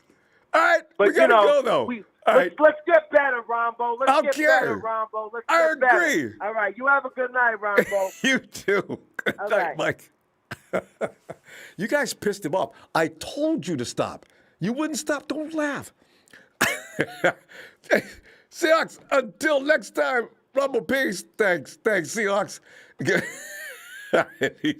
He's good fellas over here. Isn't he fun, though? My Nighter Mike is fun. A 408 Killer Shark 1 says, Nighter Mike is already freaking out. I know a lot of people are already freaking out and predicting that next year, Garoppolo goes down after the first snap. I said, God, Jesus. Can we just wait until at least that happens? There's no point in, it's like Dre used to say, don't be talking stuff into reality, man. Come on, just let it wait. Oh, it's Dollar Bill Will. Will. Guys, thanks for those contributions. The 4-way Killer Shark 1. Thanks. Shout out. Oh, Shout out to Nino Mike. He's on correct. fire, ain't he? And I know you support every sentiment, and I'm not laughing. I was not laughing at that, though, Will. Mike, I wasn't laughing at that. I got scared. Now, go ahead, Will. Y'all on here acting like y'all won the $250 million lottery ticket because it looks like Jimmy G is saying. So, like he said, y'all better hope and pray that this dude better not hurt not one finger or one toe. You better go ahead and address the offensive line, get him another receiver. I mean, y'all on here laughing and all this, and y'all over there clowning the Rams. I tell you what, the Rams are some dumbasses, but I tell you what, they be giving away all these first round draft picks, but for the last 4 seasons, 3 of those seasons, they always make it to the playoffs. Must admit. And when they didn't make it to the playoffs, they went 9-7, and that was in 2019. So while y'all on here trying to clam the Rams, every time they give away them first round picks to get big time players, they always making the playoffs. It's gonna hurt them. It's gonna hurt them later on down the road, which is true. But where they at? And we sitting here with a quarterback that's been here since 2017, and we ain't doing all that. We ain't doing all that dumb stuff the Rams doing, and we only been to one playoff game. I mean, one. We only had one playoff series. So I mean, ain't no reason to come in here and start celebrating and laughing and all that. So that's all I'm saying. Y'all better hope this dude comes back and balls out. That's all I'm saying, man. In fact, I'm just looking forward to what does this. If Matty Ice looked great in his second year, I believe Hoyer was in his second year with Kyle when he finally got him up to speed. What will Jimmy look like? I can't wait to see that, Will. I'm just curious, So. Well, you better hope you don't get hurt so you can. Because man, what if Stafford gets hurt in the first game? Because nobody's promised to stay safe. They're just not. This game is like that. Nobody's going to be promised to not get hurt. So, it's all a matter. It's the luck of the draw. But that's true. And y'all talking about Stafford. Stafford is an upgrade from golf and Jimmy. and this man with Sean McVay. He's not with no Matt Patricia. He with Sean McVay. So his game is gonna improve. He was with Darryl Bevell. His game is going to improve.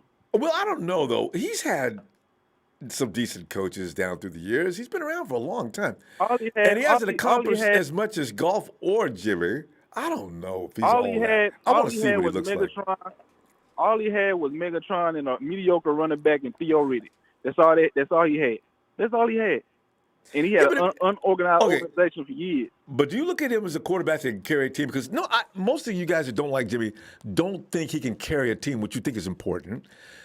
If Stafford has got that capability, has he carried any team? It's not like I don't like Jimmy. That ain't it.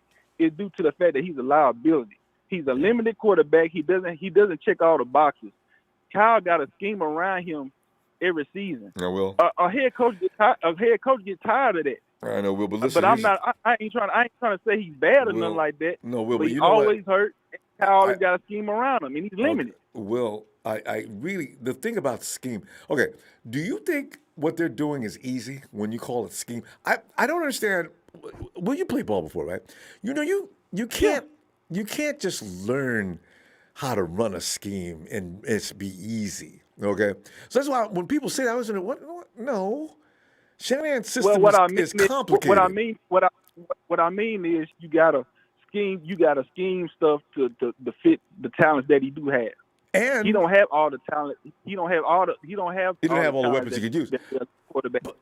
But still, to be able to Kyle pull that gotta work off, things up to the top. yeah, but even to pull that off, you still need to have some talent. You can't just be any quarterback to go out there and do that. This is why I like about it. And when you see them being one weapon, two weapons, because he only had pretty much Kendrick was somewhat in the basket in 2019, but it's mostly about George Kittle and Sanders. So that's what I'm saying. You know, Jimmy deserves more credit than he gets. Well, we'll see what happens next year. He's got plenty of weapons now. I just don't get it, man. It's just odd that y'all praise a guy that's only played one full season when he's been here since 2017, and it's 2021. Well, come on, man. We got to go and look forward to him playing all of 2021, hopefully. How about that? It's just all he can ask for. All right, fam. Well, y'all go ahead. Y'all go ahead and be happy. And now y'all got your binkies in your mouth. Now y'all calm down since Jimmy G is here to stay. But that man, he better not break not one eyelash. If he break one eyelash, I want that man gone. Man. All right. All right. And one more thing. Fuck Kirk Cousins. All right. All right. Night, Will. A 408 killer shark wants it. Hey, we got to try to land Zach Wilson from BYU. Okay, that's going to require a trade up. Maybe the 49ers are thinking that way. I wonder. I don't know. I have a feeling the 49ers are going to try to draft the whole team. They got 11 picks. If they draft back down, they may be able to get into even higher double digits. So, hey, Jay.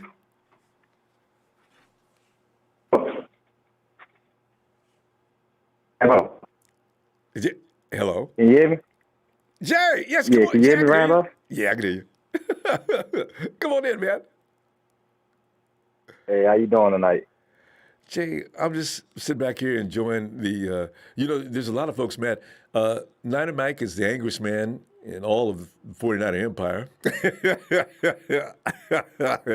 and Will is not happy. I just think that we're probably getting too emotionally invested in this. But Jay. All right, we good? Have a good night. Yeah, go ahead, Ronbo. My bad. Yeah, we probably should all calm down. I think that it's not over yet. We're not doomed, not all the way to death. We might be in trouble. Who knows? The Rams may have done something to beat us up next year. But we ain't played yet. But Jay, your feeling on what are Kyle and John doing? And if you don't want anybody, why even bother to get involved? And also, we're running out of quarterbacks. Deshaun is probably going to cost a lot if Stafford takes 2 first-round picks. Sure as hell got to cost more than Stafford. And Kirk Cousins is the only viable, looks like out there. Matty Ice has been declared he ain't leaving. Or not him, but the ownership. But Jay, you're feeling on all this madness. Are you going to be okay? I feel look at it like this. It's a verse in the Bible. Yeah. You know what I mean? You looking at the splinter in your neighbor's eye, but you don't see the plank in your own eye with Jimmy G. Ow. For real. I'm just saying, it's the truth. And look, we hate on the Rams so much, like the last caller said. Yeah. They've been in the playoffs 3 out of 4 years with a winning record all 4 years. That's We've true. been in the playoffs one time. You know what I mean? At least, and you know what I mean? They make it move. That's a winning coach right there. And all he needed was a quarterback, just like we say about our team. You know what I mean? At least they out there making moves, trying to do something. You know what I mean? We all we doing is laying on one season where we went to the Super Bowl. Like, one season out of 4 years? Like, really? That's not elite. That's not official. Hey, but Jay, one thing, the 49ers had to build this team from scratch. So, I still think the Rams had an advantage. They came, they walked into a team that was already It wasn't that bad. What? It's just like what they doing now. Because they don't want to trade no first-round picks to get better at the quarterback or any other position. It's just like what Trent Baalke did. He's going to build up this roster, get some good talent, and then when the next coach come in, see what they can do with it. And that's Jay, what we doing with Shanahan and John Lynch. Jay, you believe our team wasn't that bad in that first year, 2017? I mean, I know we was bad, but, we had talent. Like, the team that we went to Super Bowl from, it was a lot of good talent players that, Trent Baalke had drafted that didn't live up to expectations till Kyle Shanahan and them came in. And then on top of that, we laughing at the Rams for trading their first-round picks, to get elite talent like Jalen Ramsey and, Matthew Stafford. And we won't even and we won't even sign our superstars. We trade DeForest Buckner for, we won't even keep the superstars that we grown. You know what I mean? At least they going out there and making moves. John Lynch and Kyle Shanahan, they scared to make moves. That's the whole thing about it. Until we go 8-8 you think it's fear? You think it's fear, huh? Yeah, it's fear. Because they don't want to fail, and they don't want. They scared to get. It's like these first-round picks is gold to them. I would give a 5 first-round picks for Deshaun Watson. If you picking in the 20s early year, you still got the rest of the draft. You still got the 2nd, 3rd, 4th, 5th, 6th, 7th round picks, and that's when they do their best. They best scouting. Like you say, we're going to build the team, and building the team is for depth. We got still 7 to 8 picks from the 2nd round down to build the team. Now you got your franchise quarterback. Deshaun Watson, he under contract for the next 5 years. So give him the next 5 first-round picks and just call it, and Jimmy G and maybe Erg Armstead or Jimmy Ward, and call it a day, get our official quarterback.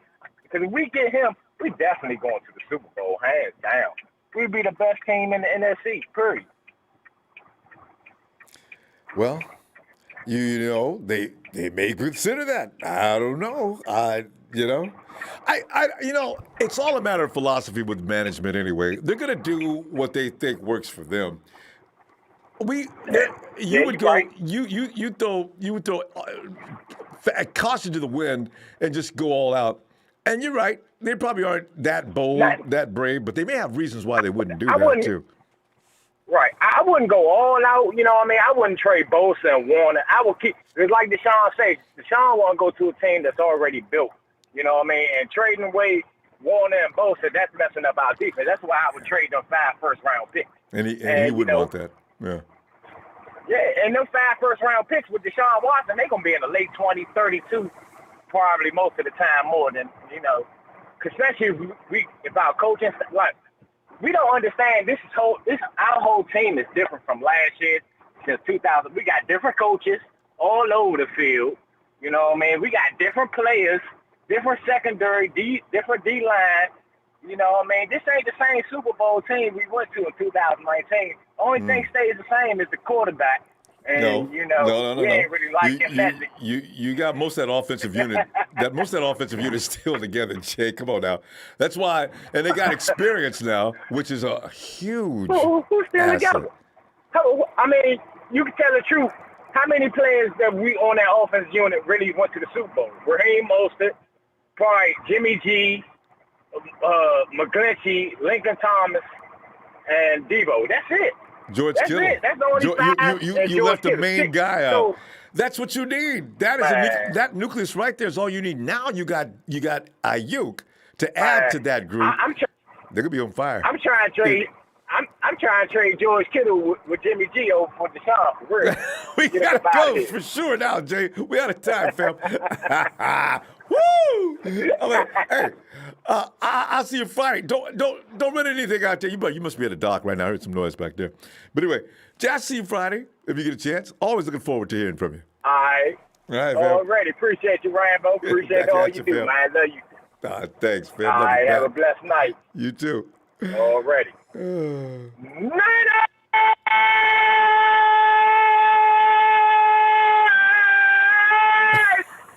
Bang, bang, not a game. Anybody but Jimmy G, please. rolling with him. Like, Jay, be careful out there. Forget about it. Johnny Mike, there you go. The ally. Shay. Already. All right, Mike. Jay. What's up, Ronbo? Hey, Shay. Shay. How we doing? Well, great. We're doing great because we haven't. Oh, I can tell you doing great. Oh yeah, I'm loving this. I can tell you doing great. Your boy's back. But I anticipated this. I don't see the 49ers making no move like that. I just don't. It would pivot on a lot of different things, and it affect the team in ways that I don't think Shanahan wants to deal with. So, But Jay, your feelings on all this, and are you willing to go ahead and trade Jimmy for Kirk? That's going to be the question now for the next few days, because there's going to be people out there. Yeah. The hate on Jimmy is serious. They would trade Kirk Cousins for what? Kirk never gets hurt. That could be a big chip. And Shanahan likes Kirk. Yeah. Well, first thing about the Kirk Cousins, I wouldn't trade Jimmy. I mean, to be honest, they're the same quarterback. Also, Kirk Cousins is making more money, and I think 2022 he's looking at around like $42 million for his contract. Really? And then I'm hearing we're gonna give him a first round, and Jimmy for what? They're the same damn quarterback. I mean, it would actually benefit the Vikings to get out of his contract so they can look for somebody better. But I mean, Kirk has Adam Thielen. I mean, he has the best run game with Dalvin Cook. I mean, the man had all the most purpose yards. He was the number one back last year. I mean, it's easy to run off the play action in that system using Kirk Cousins. But no, I mean, I honestly think they're relatively around the same quarterback. But I think that the only thing that Garoppolo does better is he beats teams above 500. Kirk Cousins has the worst stats when playing 500 teams.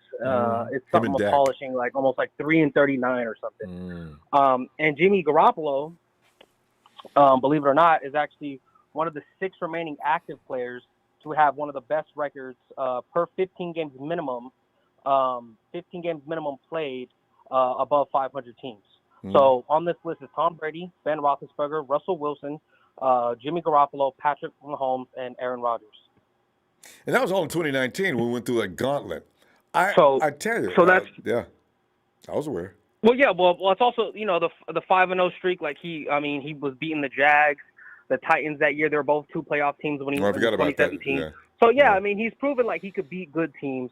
So I mean no, I wouldn't. I think Kirk Cousins. To me, it wouldn't benefit. I know he's been in the system, but there's no benefit in that. Plus, they're talking about because Kurt's slightly better, we would have to give up a first or second.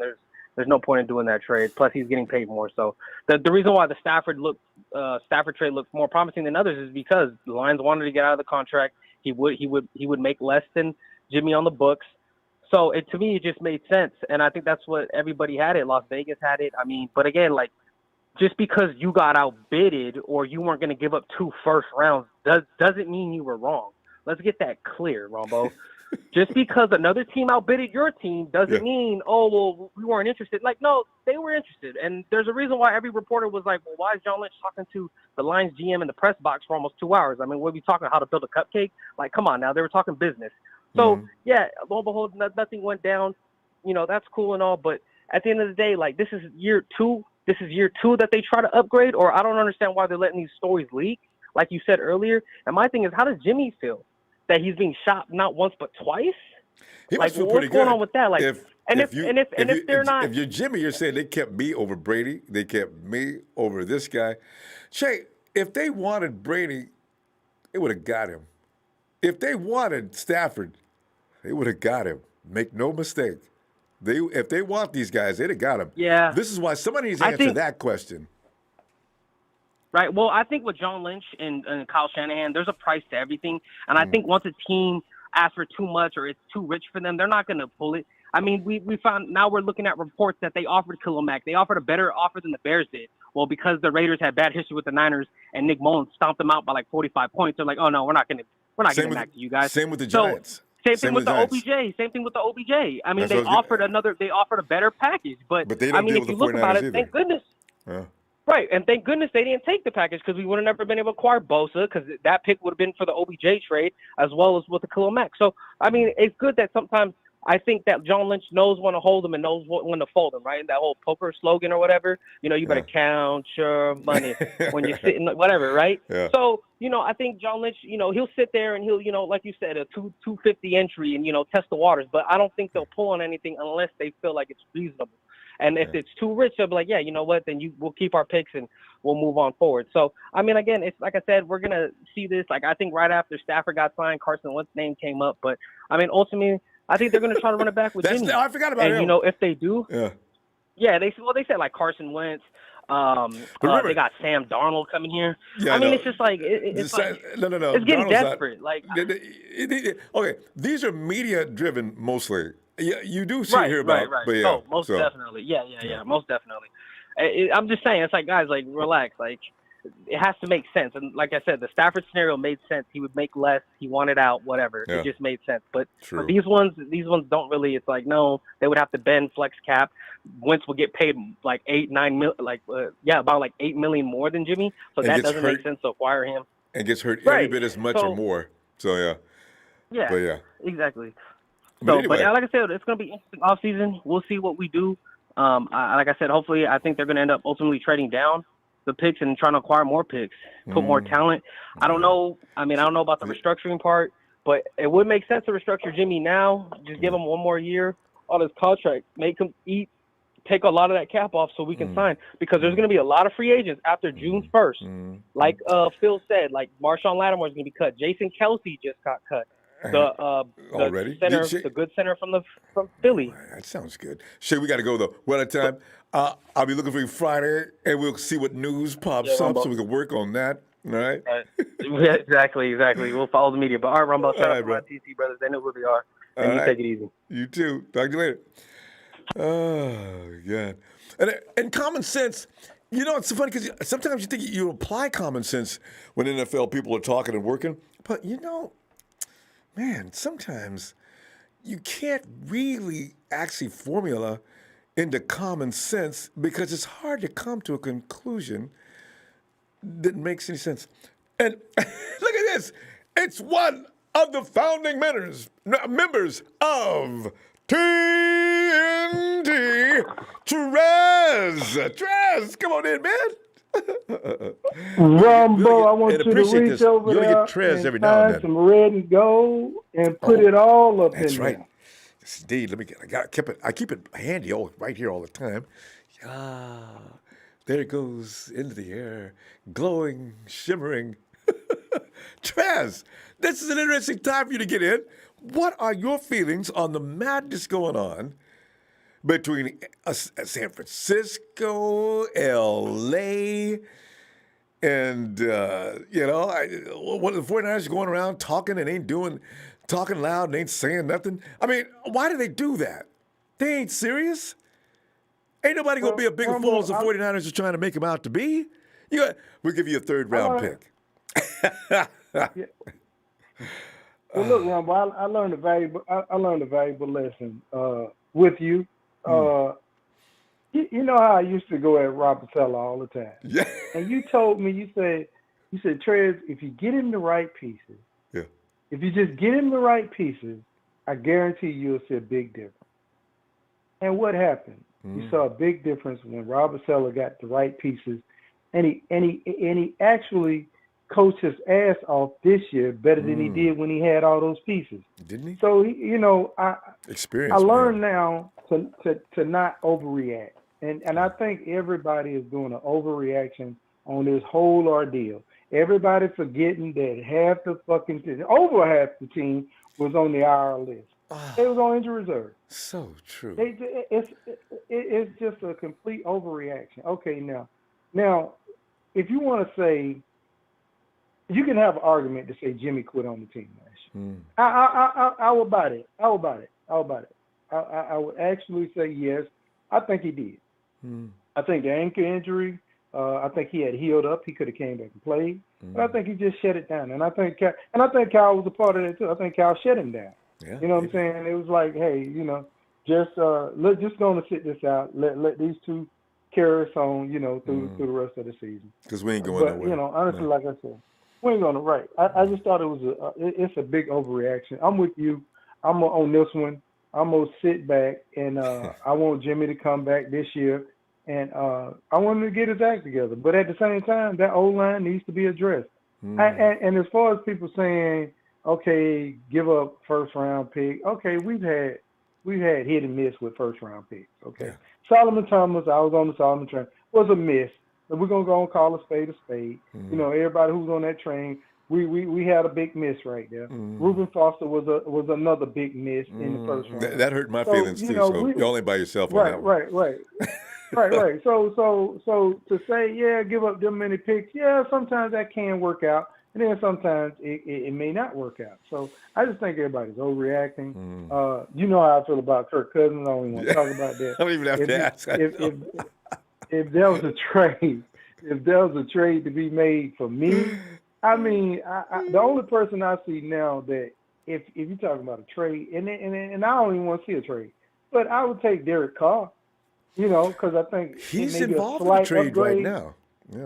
Yeah. But that's about it though, Rumble. I mean, Jimmy is our guy, man, and how soon people forget. Look, the guy's 24-8, man. It's 24-8. Put it like this, Rumble. If Jimmy was on another team and we had let's say we had what was the guy at Tampa Bay? I know where you're going with this. Yeah. You know what I'm saying? We be trying to trade for him. We'll be trying to trade for Jimmy. It's so true. We will be absolutely stoked to get a 24-8 quarterback. You hear what I'm saying? So, stop the malarkey, stop the BS, stop it. Stop overreacting. Let's just go into this season, see what we can do in the draft. And I mean, let's say, where there's smoke, there's fire. We all know that, quote unquote, Jimmy may not be Kyle's guy. You know what I'm saying? Or Kyle and Jimmy don't see eye to eye on everything. You know what I'm saying? Those things, they happen. You know what I'm saying? Sure. Every marriage ain't a great marriage. McVay and golf. But exactly. So, people just need to stop overreacting, man. I mean, really, I just. Nighter Mike, that's for you too. Mike has lost his mind on this matter. I mean, because I agree with you, Ronbo. Everybody throws interceptions. Look at Matt Ryan. He throw the boneheadedest interceptions in the world. The linebacker be standing right there at a crucial time. The Falcons got to have this win, and he would throw that ball right to the opposing team. I mean, we just watched Brady throw 3 in a very important game. 3.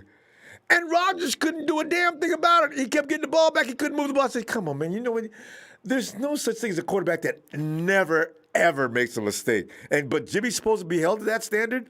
Come on, man. That's rough. Exactly. So like I said, everybody just needs to calm down. We need to really go into the season and look what we need to really address the team needs. And for me, it's offensive line, cornerback. Yeah. That's how I look at it. We don't have a quarterback. Straight up. Offensive line, cornerback. Yeah. So, Trez, your warm words of wisdom, appreciate it. I'm gonna start getting back in here. I'm just recovering from COVID, Ronbo. I had COVID. Oh, whoa! Survived it. Good. Survived Damn. it. Yeah. Oh. Yeah. Trez, how long were you laid up with that? About 2.5 weeks, Rumbo. I mean, it didn't affect me like, my doctors say I'm one of the people that, quote unquote, that they're looking for out here because my body built up those antibodies against the COVID. Right, the antibodies and with my blood plasma and all that. So he was like, "You're one of the people that can fight it off." You know, yeah, because that's what comes from that building that constitution. Because you're a guy who probably eats right. We know you work out and stay in condition. These are things that lend to an immune system that can do what yours does. That's why I always say, you walk around here like no noodle, man. Anything comes along will take you out. You gotta stay strong in this world. It can take you out, right? You gotta stay strong, right? And I 100% agree. And I tell everybody, instead of you going in there and wiping out the toilet tissue and Lysol, you need to be going in there and wiping out those vitamins and keeping your immune system healthy. That's what you need to be doing. Save your life. Trez, appreciate you, fam. We got your partner coming right up, too. Shout out to my TNT. Shout out to my TNT family, man. Y'all have a good one. Glad that you got through that, too, Trez. All right. Talk to you later, fam. All right. Have a good one, Ronbo. See, I've never actually talked to anybody that I know that had this, because everybody hears we don't know, we haven't met anybody. I got people that have friends, but I never talked to anybody. Trez. And the other half of the founding members of TNT is Trey from VA.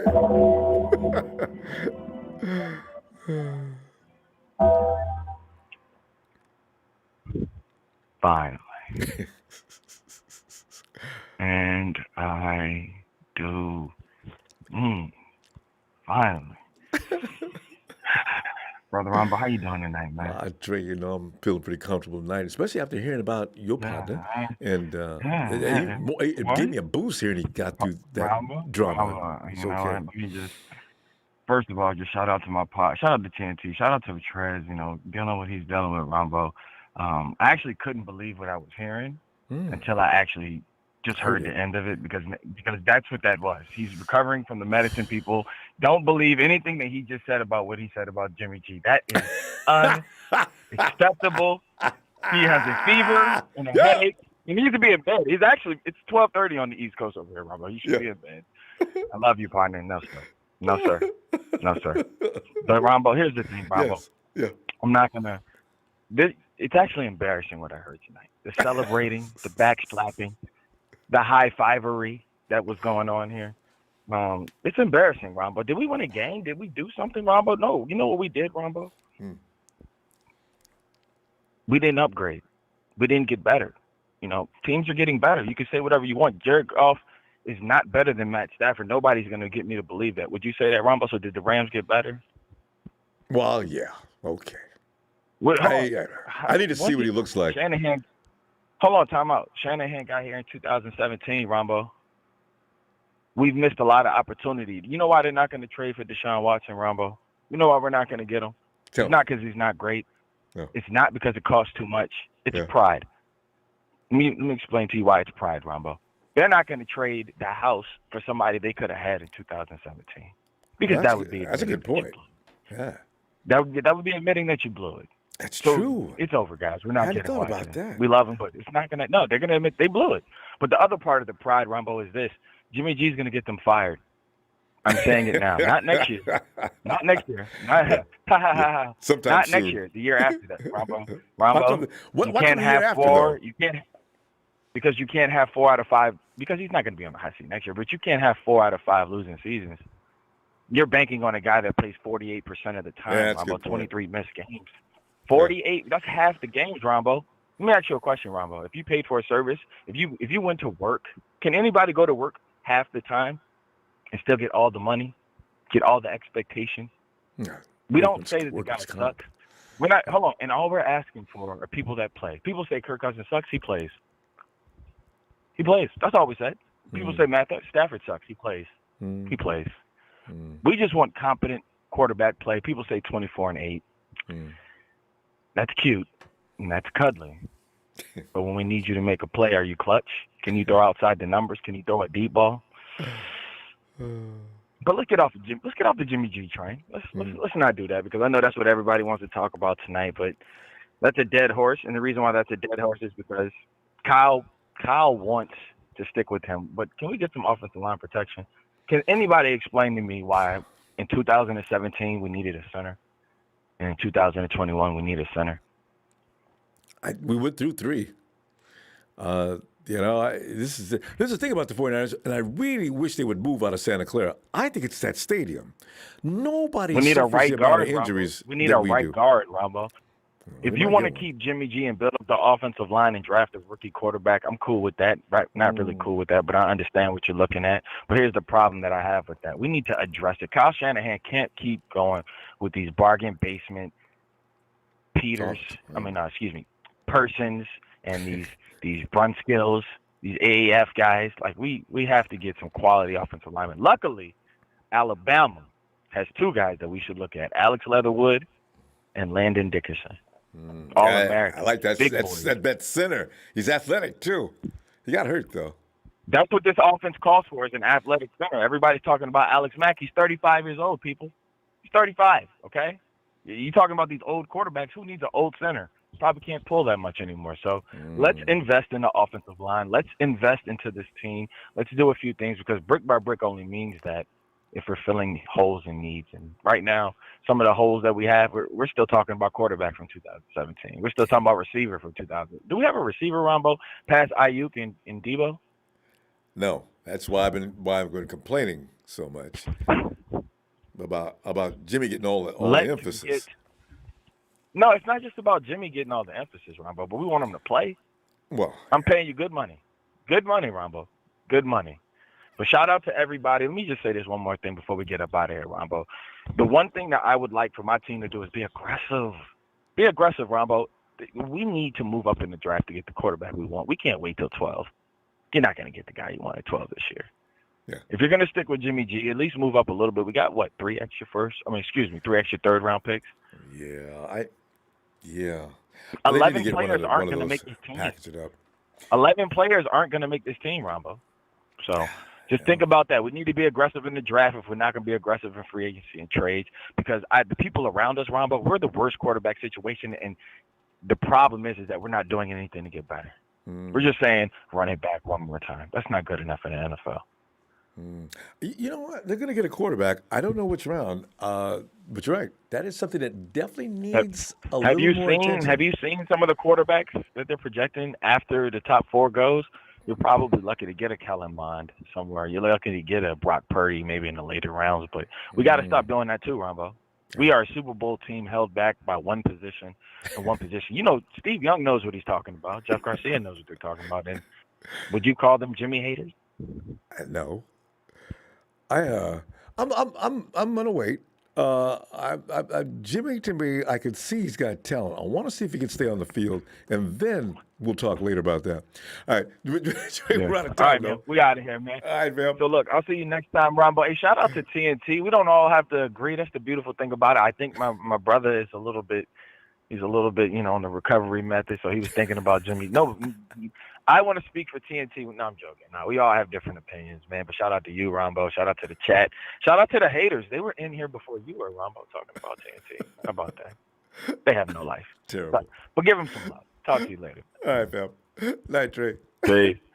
Yes, sir. It's always fun to get TNT in combination here. They actually opposed each other. One thing about TNT, they have no problem doing that.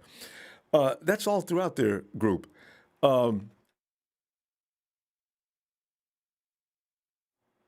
Okay. Daniel Serrano says, my auntie said she'll date you if you remove that Jimmy G fathead. She's about 51, 280 pounds. I make the call. How'd you know I like fat women? Jimmy's our guy. Daniel, thanks for the contribution. He says, Danny Terry, it says, Jimmy's our guy. Deal with it, fam. Why you not giving the draft a chance? We will address our other areas. And, thanks for the contribution, Danny. Mass draw, bring in Marcus Mariota to compete. Whoa! But that's exactly what Kyle does not like, the Marcus Mariotas. And, like I said, like Trez, he says, the panic is really over the top. We really do need to chill. It's not nearly as bad or disastrous as some people think. Some people already have Jimmy getting hurt before next week, and the season hasn't even started. Okay, well. The cheap route Mariota for depth, and all in get Watson. Nice draw. 3, but maybe. I don't know. You never know, okay? Right now, it doesn't look like it would be possible. But 347 New York. Hey, New York! All right. I think New York passed out. And let us go to Russo. Russo! What's up, Ronbo? Russo, just sit back here and haven't talked to you in a while. Good to hear from you. You too. We're sitting back here going through the aftermath. Some people are extremely unhappy. Matthew Stafford let all the wind out of the sails of the hopefuls that have had enough of Jimmy G, and the names that are now available has to be depressing for those who really would like to see a change at QB. Now that the Falcons have also announced that, listen, guys, we're not trading Matt Ryan or Julio Jones, so please stop calling here. But Russo, I know you've got a spin on all this madness. And Kirk Cousins, and Shay just said, somebody said Jimmy in a first, which freaked me out because I read down through there, but I didn't see any deals being offered. But Russo, what are you seeing? Well, it's good to see you again, bro. It's been a minute. Yeah. Sorry, Yeah. I've been kind of busy. I try to come in when I can, but Great. Yeah. So I mean, the way I'm looking at it is it's been 4 years now for John Lynch and Kyle Shanahan together. Yeah. When is the last 2017, 18, time 20, something? When is the last time something went public where they were like, the Niners are going to get this guy, and then they got him? How many times has that happened? And no, never. Until Zero. way after the fact. Even Exactly, the dealings, exactly. way after the fact. Yeah. Exactly. D Ford trade, the Jimmy G trade, any trades you've ever seen coming. The Trent Williams trade, you didn't see any of this stuff coming. There was no smoke, and then there was fire. There's just a fucking fire. You don't even see the smoke. There's just fire. Yeah. That's it. So I knew we weren't going to get Stafford. I knew the entire time we weren't going to get Stafford.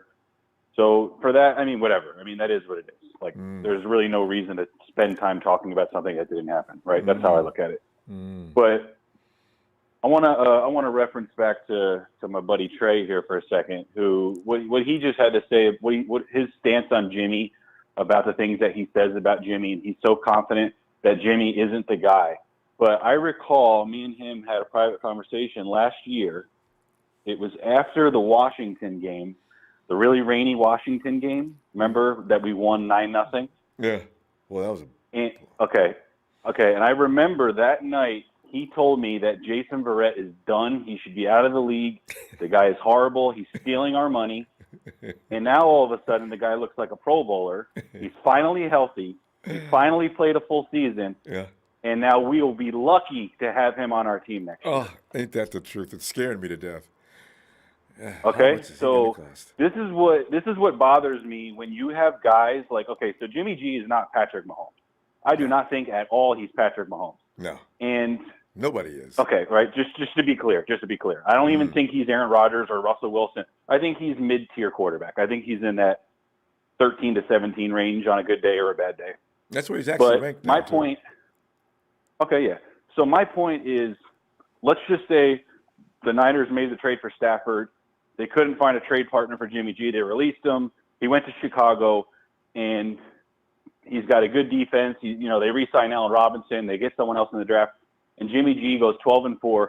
The Chicago Bears win the division, and they're in the NFC Championship game playing against Green Bay or the Rams or Seattle. And the 49ers go 7-9, and Matthew Stafford he's just Matthew Stafford.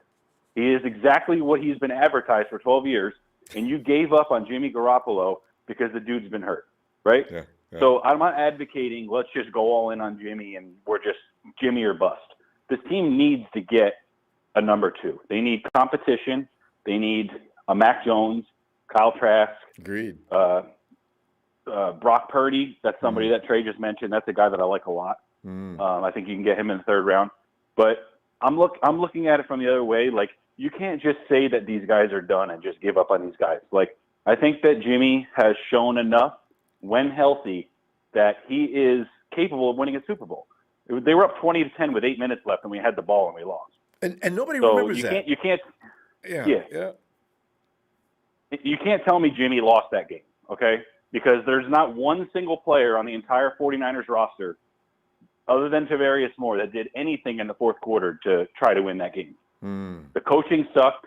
The play calling sucked. The referees sucked. And Patrick Mahomes did what Patrick Mahomes did. So Jimmy gets no blame for me.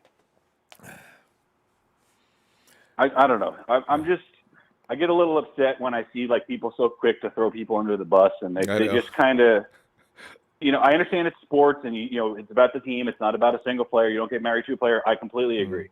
And the second that Jimmy G, shows me that he's really regressing and he's just not the answer, like get rid of him. I'll be the first one to say get rid of him. Yeah. But the dude has no more guaranteed money left on his deal. So what are you losing? As soon as he sucks or gets hurt again, just move on. And you already gave. Yeah, it's done. So I don't know. I get a little frustrated. I do too, and I say the wrong thing when I'm on Twitter. Things that I'm out of character. I get nasty. But you know what? That's what I'm saying. It's everybody gravitates when you want to designate the hate. You gravitate toward the player you hate the most. I keep bringing that up. What you just brought up. I said, you know what? With a few minutes left, the 49ers haven't given up 2 scores within the length of time that the Chiefs scored all season long. Jimmy comes out there and he's supposed to make this one big play. Okay, he missed. But how many quarterbacks missed that shot? That's a 30 to 40% chance of being successful at best. And so now it's all his fault. And I'll tell you, 2 of the biggest games that we had last year were obviously the Super Bowl, and the other game was at Baltimore. And in both of those games, Jimmy G had a beautiful deep ball to George Kittle, and both times the fucking play got called back for pass interference. And everyone just forgets how perfectly Jimmy threw these balls 40 yards down the field and put it in the only spot that George Kittle can make a play and the corner could not make a play. And both times they called bullshit pass interference. And if you give me 3 points in either one of those games, they win that game. And you cannot change my mind. But let him miss a pass. Nobody will ever forget that one. Jay, good stuff. Jump down to the guy's throat. Oh, God, yes. Yeah. Great to hear from you, too, especially in light of all that good stuff. I tell you, we're in lockstep. I'll be get back here as soon as you can, will you? It's always a relief. I will. And next time we'll have a much more peaceful conversation about something happy. So. All right, fam. And Trey knows I don't have a a with Trey. I just wanted to use that to make my have an argument point. with Trey. Everybody argues with Trey. Okay, he loves it. That's all. All right, fam. All right, bro. I appreciate it. Thanks, fam. Have a good night. Appreciate you. Night. We're going back to New York City. 347 New York. Ooh, 916. Hello. Ronbo. Yes. What's going on, brother? It's your boy TC. TC? TC, I've not heard from you in forever, man. How you been doing? Man, how you been, man? I've been all right, brother. How you been? I'm doing fine. You know, I could have done without last season. And that was just TC, man. I just don't understand how the 49ers can lose all the first string to injuries. One at a time, we watched them go down one at a time. Now people think we need to rebuild the team. We need everybody. I said, I'm thinking, had them injuries not taken place, it would have been a different story. But a lot of people think, no, damn that, get rid of Jimmy's ass. I said, okay, get rid of Jimmy's ass. Well, okay, but then what? What if the next guy comes in and gets hurt? What if everybody around him gets hurt like they did this year? Does that help any? But TC, man, look at this situation. Now, they lost Stafford, and people's feelings, their butt hurt. Deshaun Watson is going to be very expensive. If Stafford can fetch 2 first-round picks, Deshaun should get 12 or 13. And then you look at there's some other choices out there. I said Carson Wentz, you can call Philly. And what? You guys want to – no. What do you want? We'll give you things. Just take Carson, please. Give us Jimmy. Oh, thank you. I would be into that. So that's what I'm saying. Right. It's kind of crazy. But Jason, what do you think about all this? Man, it has. I mean, the whole Stafford situation. Stafford would have been an upgrade. I mean, over Jimmy, but I mean, exactly skill wise. I mean, we're not just going to sit here and just lie about Stafford would have been. Yes, he would have been an upgrade. And then just on another standpoint, we just got to be more aggressive. I mean, I know Lynch, we're just real quiet in what we do, but I mean by being more aggressive. And I mean just so we have two options, Ronbo. I'm gonna keep it real short and simple. We have two options.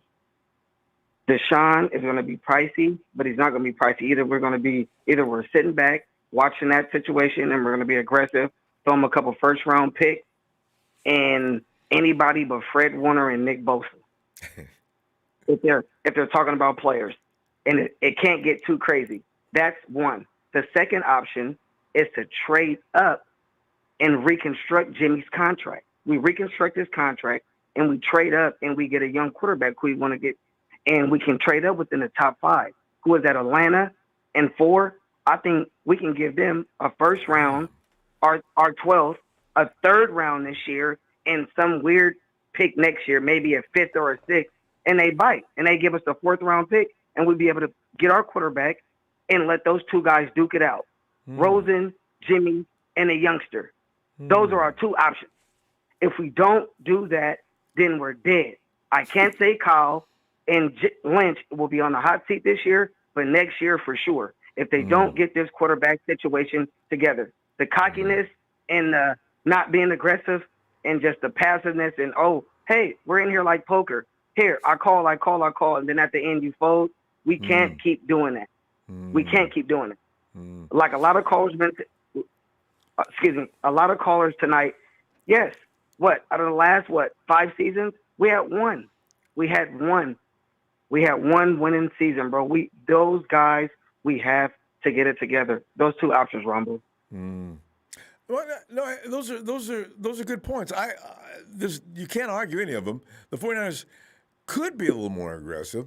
I do wonder, though, did the 49ers, and this is going to happen again and again, hopefully not, should I say, I think they were sitting back thinking, what are the odds of us being that injured again next year? Now, but the bad thing is they got a lot of expiring contracts. I'm not sure what their thinking is toward that. But the odds of getting hurt like that again, do you roll the dice and hopefully that doesn't happen? Because in TC, no matter what you do, aggressive or not, if the injuries plague the 49ers like they did last year, no amount of additional player personnel is going to save you. We lost everybody that's anybody on that offense. And, damn, what am I saying? The defense went down, too. But they managed to design that defense. They worked with its strengths and were able to make it effective toward the end there, really effective, actually. So it's a hard call to make to start going through real aggressive moves when what really happened to you was players going down. Not necessarily that we don't already have them, but that they weren't available, So it makes it tough to make any decisions. The QB situation, Ronbo, we have to get that situated. Jimmy, it's either if we get it like those two, we go in on Deshaun, obviously we're going to cut Jimmy. But if we don't and we play and we're like, okay, we're going to trade up and draft a QB this year and we just reconstruct Jimmy's contract, then obviously Jimmy's going to still be on the team. And if Jimmy has it, then he's going to win it out. If not, then it'll be the pick or to be Rosen. Those are our two options, bro. But we have to bring a new QB in. We have Rosen. No doubt they're going to do that. We have to draft a quarterback, and this can't be a 3rd or 4th or a 5th round quarterback. If we draft a quarterback this year, it has to be either trading up no less than the 2nd round. If we sit back and like, okay, we pick at 12, maybe an offensive lineman or go get the edge rusher, your boy Payne from Michigan. Other than that, we cannot sit here and think we're going to get a quarterback in a 4th or 5th round. But you do have to be careful with the 1st round quarterbacks. How many of them come out every year that really are successful? The percentages are always scary. You know what, though? Whoever they're looking at at quarterback is going to fit Kyle's menu. That's the only thing people have to get wrapped themselves around. If Kyle gets a quarterback, he's going to get a quarterback he thinks can run his system. Because remember one thing, it's not about the quarterback so much with Kyle as it is run my system. It works. If you're not that kind of flexible, I don't have time for you. That's the way he thinks. That's why him and Matt Ryan had so much trouble, because Matt is an established quarterback, and Kyle coming in telling him how to do, but Kyle made him an MVP. So, but anyway. Denny. Yeah. You know, listen, one more last thing before we go, Ronbo. I ain't holler at you in a minute. Let's check it out. That's back to square one where I was talking about that's that cockiness. If Kyle doesn't get it together with the cockiness. Okay, I get overruled a lot. If you get cut off, actually, when time's up, it's going to be up. Okay. It's Santana. What's up, Ronbo? How you doing? Santana, I'm sitting there, man. I'm feeling bad because Niner Mike came and get all pissed off because I was looking like I was feeling too happy. Mike, I love you, man. Come on, man. So, but it's like Trez said, we need to stop. Don't take it so seriously, all right? Stafford isn't the last guy in the world, and our world is not going to come to a halt because we didn't get Matt Stafford. So, it's funny to me. But Santana, your feelings on the going forward. Okay, there's no Stafford. It looks like, I don't know what's going to go on. Deshaun Watson. There's some guys out there now that are probably no better than Jimmy. I mean, you look at Carson Wentz, and Carson gets beat up every year at the same time. Actually, he's even worse than Jimmy when it comes to that. Kirk Cousins, actually, if you make a call to Minnesota, they might want to listen. And also, Kyle and John, if you guys aren't, I guess they're just doing their due diligence. They go in and make these half-ass offers, knowing that the other team is not going to bite. Why do they do that? What do you think about that? I really just think that I think they go in with the price they're willing to give up, and if it goes over that, they pull back. So and don't even hesitate. That's really what. They're out of here. Okay, well, fine, thanks. Yeah, I mean, come on. But at the end of the day, man, you gotta give a little respect what the Rams are doing out there. They're getting the guys that they need. They know they needed a quarterback, so they went out there and got one. And a couple of years back, they needed cornerbacks, and they went out there, got Jalen Ramsey. And the year before that, I think it was Aqib Talib and Marcus Peters. So, but Santana, they've been in the playoffs. They only missed 1 year. Okay, you look at the Seahawks, and they've been in the playoffs every year. Why don't they get rid of Russell Wilson? I mean, you need to have a reason. The only reason they're in playoffs is because of Russell Wilson, because he's an elite quarterback. Without him, that team doesn't even doesn't have a winning record. But I'm just going by the fact that you're in the playoffs every year. You should probably just try to figure out exactly what the problem was. It might have been golf. Maybe that's what they came. The problem was Jared conclusion Goff, what they gave up with. Yeah. But they made the problem. The Rams was Jared Goff, and and they got Matthew Stafford. And to be honest, Ronbo, Matthew Stafford is way better than Jared Goff and Jimmy G put together. Honestly, I've heard it.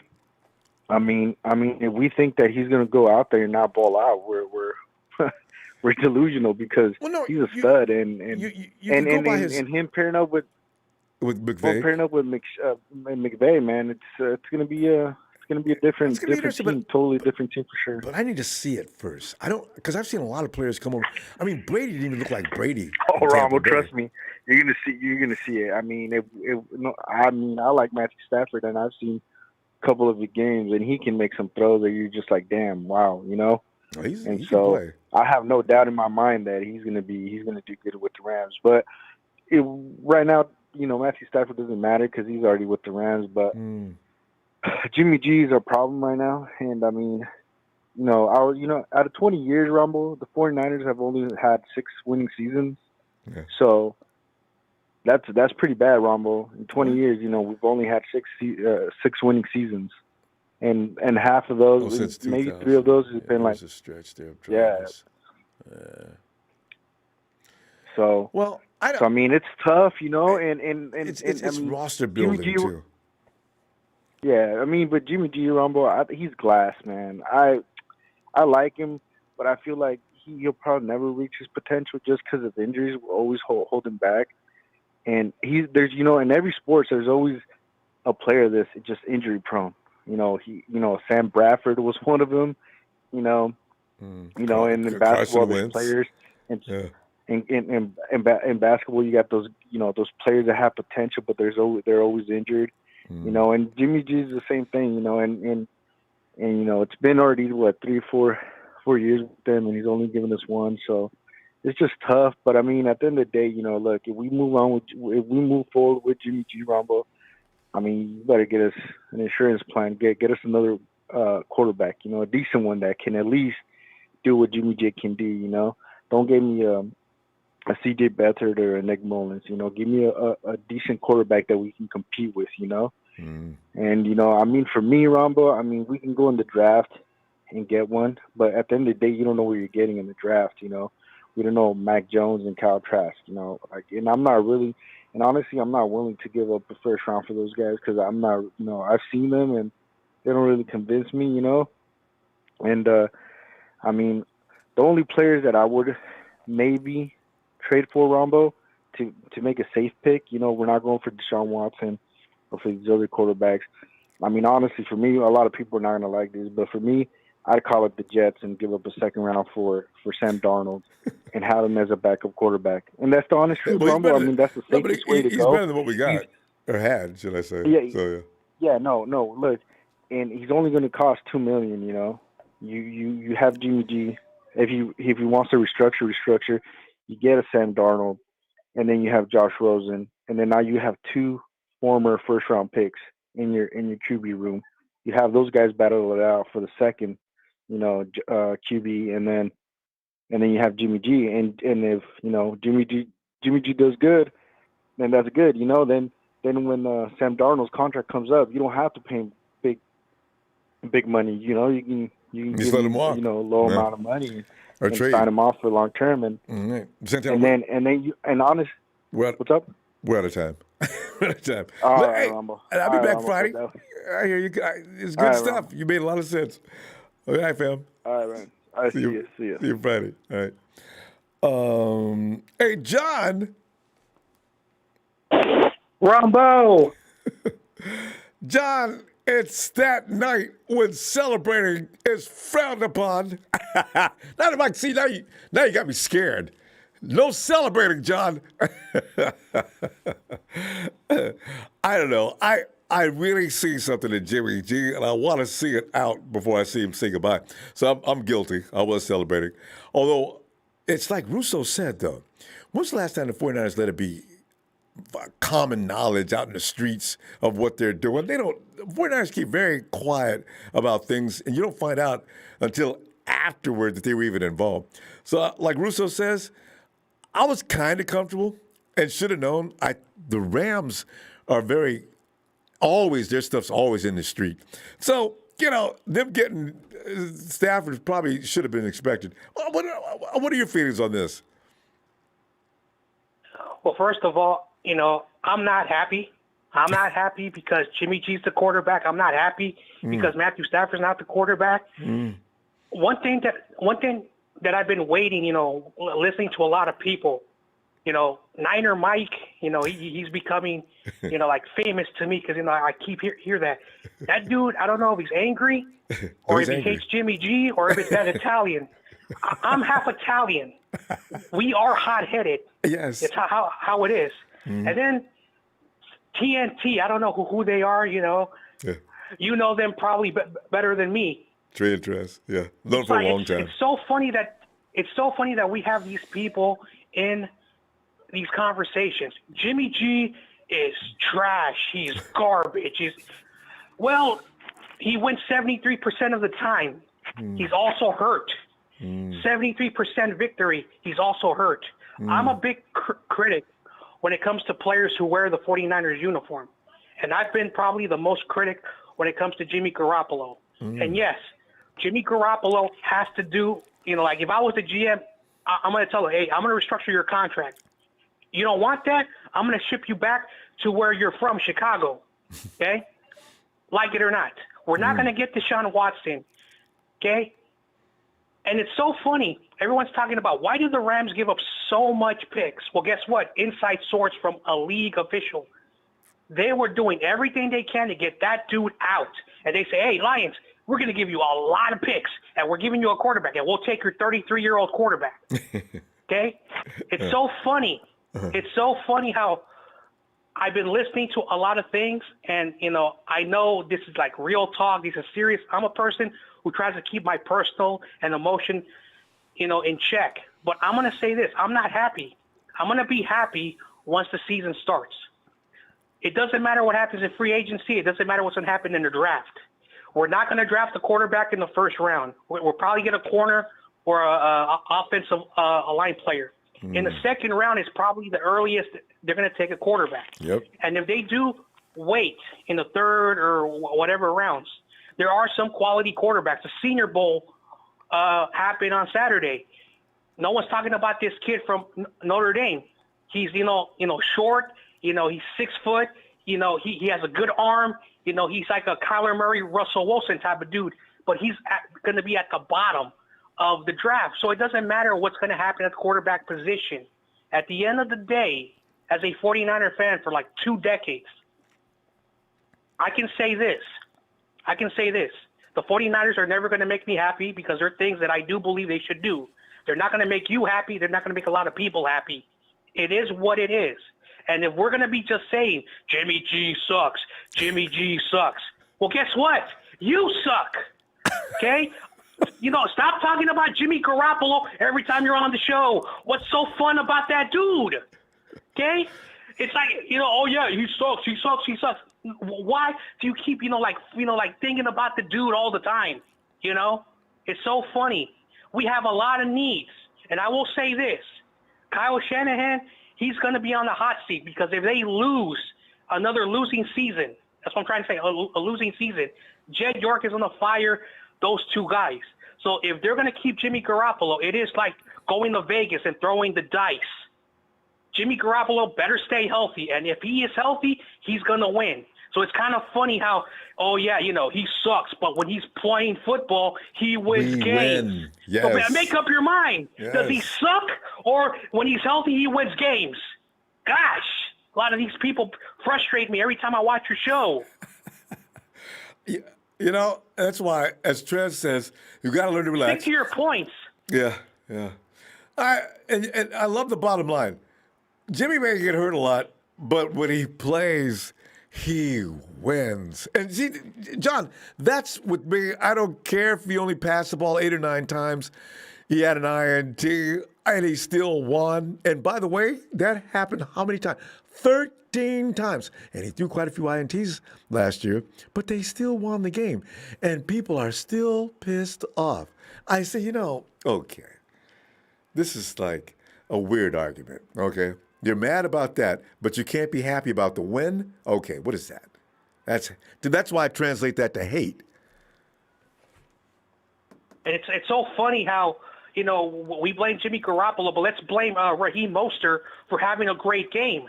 So Kyle Shanahan saw, oh, yeah, our running back is destroying. Let's just run the ball. I don't know, like 225 yards. So don't blame, because the running back had like 4 or 5 touchdowns. Oh, you're supposed to throw the ball, and your running back is destroying the defense. It's so funny. These people don't watch the games. Oh, I know. Gosh. John, we got to stop. I tell you what, come back and let's make some more sense Friday, okay? I love it. I'll see you then. Hey, Gonzo! Yo. Gonzo, you okay? How you? Yeah, no, I'm fine. How you doing, Ronbo? It's been I'm doing great, Gonzo. Everybody's asking me that now, and it's bad. Gonzo, you can't ask me that tonight, as I pissed Mike off by being in a good mood. Right. I appreciate Mike, but no, this is funny. Like, this is pure comedy. Like, I don't know. This is just comedy to me because, this is just it's just funny because, Ronbo, I don't know if you noticed, but remember the broom? Remember the broom and the sweeping? Yeah. Yeah. So. So the Rams haven't done nothing to us in like what? It's already been like what? How many, like, One out of the 2 last seasons in a row? 5 years or 6 or something like that. They had one good season against us. And like I don't know, know. man. Like I don't know. And then the whole thing with Kirk Cousins coming over here. Do you want to know what I have to say to that, Rumble? Is I don't know if Please. you've ever seen that meme that goes like, "Hell no to the no." That's my fave. Hell no. Hell to the no, to the no, no, no. Reverend Bullwinkle. No, it's not gonna happen. It's not gonna happen. It's just I don't know. It's just ridiculous, and then it's just ridiculous. This whole Jimmy G hate train is still going on, I guess. And I honestly, Ronbo, I'm just at the point where like, look, like whatever happens. He's a winning quarterback when he's healthy. That's just a fact. He's a winning quarterback when he's healthy. And see, that's the problem, Gonzo. People expect him to get hurt. People have already predicted him getting hurt. Rumble, man, you support that dude, but he's going to get hurt in the first 3 weeks, and we don't win another game after that. I said, man, why do you guys, everybody's Nostradamus. How do you know? And I'm just like I don't get all of these theories too of like, oh well, if we got Stafford, he's probably gonna be like Brady and probably come in and probably take us to the Super Bowl in his first season. No. What do you mean? No. Gonzo, you know what people didn't know? But Gonzo, you know what people didn't know? If we would have got Stafford, either CJ or Nick was going to stay with us. And who was going to start the season? It was going to be one or the other. Kyle does not want to go into a season with guys that are already polished in his offense, waiting for this quarterback to develop. Now, he might have got in week 6 or week 7, but he wasn't going to start. And this...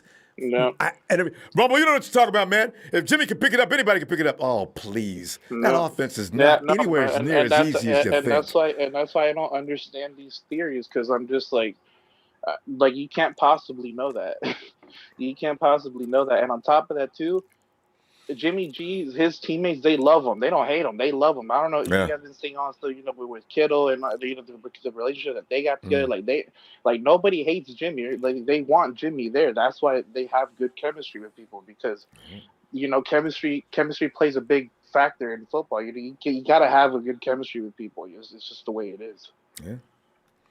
And then if you change that, and that much love, if you go ahead and make a change like that, guys may not say anything. They're professional. It's not their place to say anything. But if you have a coach walking around there, you can probably cut the air with a knife.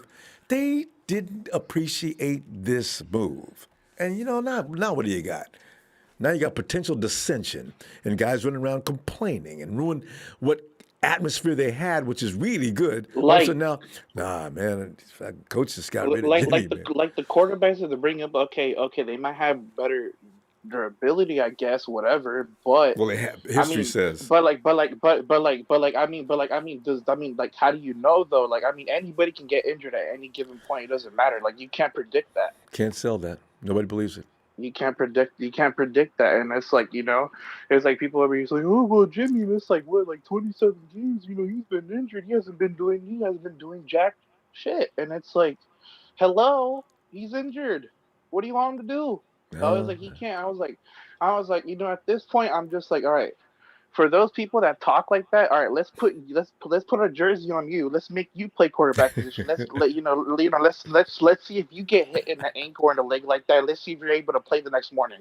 Because it's like I don't get it. I just don't get it. I just don't get it, Ron. But I just don't get it. It's a never-ending hate train. It's like you guys gotta actually sit, look at the facts, understand that things are the way that they are. You guys also gotta understand that there are certain things that are not gonna happen. And and they're gonna happen. Stafford is not with us. He's going to the Rams. I mean, look, I don't know if it's an upgrade for the Rams, but all I know is that we've had the broom and we've been sweeping them. So I don't know. That's just it's just they've had many quarterbacks, and tradition doesn't change. Still gonna beat them. it's just too funny, Ronbo. Like just the fact that like we just been handing the Rams for oh god, and like I don't know the Rams they're celebrating like if they like if they got like if Tom Brady just joined the squad or something. It's like all right, Gonzo, it's gonna be fun if Jimmy throws for near 400 yards against the Rams and Stafford throws for less. They'll say, oh. But, yeah, well, if Stafford was on our team, he'd have beat Jimmy. There's always the other door to open. I mean, Ronbo, it's gonna be really fun next season. It's gonna be really fun to see what goes down. Anyways, but like I said, it was good talking to you. What are you, before I go, because I think I'm gonna be pretty busy. Gonzo, what are your thoughts for the Super Bowl? We gotta go. Production is getting rough now. But let me see you Friday, okay? Hold that thought. Friday. All right. All right. Yeah. No, I got all right, you. Fam. Good night. All righty. Have a good night. You too. Hey, Marion. What's going on, man? What's going on, bro? It's let me see. I started to wear a black suit. I would have had I known that Niner Mike was going to come in here and make me feel like a bad man for being in a good mood because we still have Jimmy G.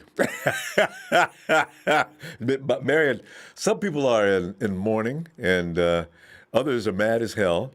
And then there's me who's delighted. But Marion, speak to the situation the Rams did. And are you mad at John and Kyle because they didn't take Stafford away from the Rams?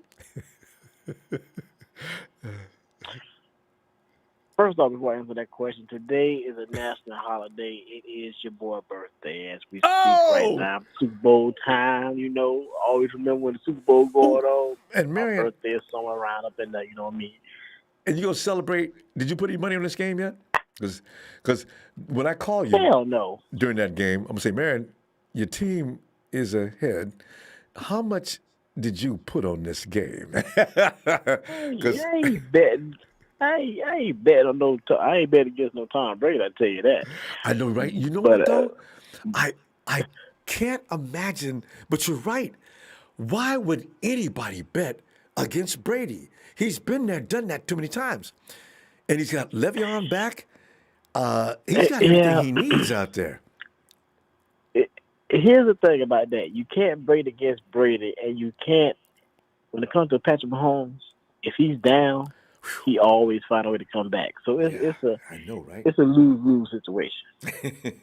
I ain't betting that. That's true. I love the way you put that way, too. That's accurate. Yeah, it's a lose-lose situation. But as for your question, though, I don't care about Matt Stafford going to the Rams. He's going to do nothing. I ain't worried about that. You know what I'm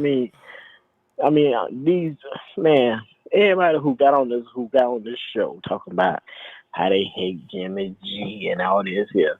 Just last year, y'all was rooting the man when we won the NFC Championship game and won the Super Bowl. You was on Jimmy G nuts a year ago until he overthrew the ball to Emmanuel Sanders, which Kyle Shanahan should have called that play from the get-go. But, look, we're going to be all right. Jimmy G the quarterback. I ain't worried about all that stuff. I ain't worried about all that. And most people don't think Jimmy G's go evolve. I keep thinking, man, Jimmy G can't do this. He can't do that. I says, Jimmy G's got a lot of experience with Shanahan by now. I doubt he doesn't look any different. Rumble, that's your problem. My problem is what? I just said experience teaches us all things. It doesn't mean he's going to be exactly the same. He has no business being the same, actually. So, having I have blind faith, as they call it. So, I've seen this game. I didn't play this game. I know. Don't nobody stay the same. If they do, they quit. Two things. I hope Jimmy Garoppolo come out and throw for 5,000 yards and 50 touchdowns next year and prove all y'all asses wrong who went against him. And secondly, the caller that was saying that that Jimmy G gonna cost Kyle Shanahan's job. If you know in the research, Jed York signed Kyle Shanahan, John Lynch to a 3-year contract extension last year. I think the contract up. Season. No, Yeah. Yeah, this past season. Yeah, the last off season. So we're stuck with them for at least another 2 years. So the minimum, and that's the minimum. Yeah. Because this be his 5th year, and we signed to a 6th year when 2017. Then they add 3 years to that, so we still to 2026. Come on, man. But like I said, I hope Jimmy G come out and win the MVP. And, man, no Jimmy G, dog. It works my nerves. I know, you know. And It works my nerves, Saleh. Same thing with Robert Saleh.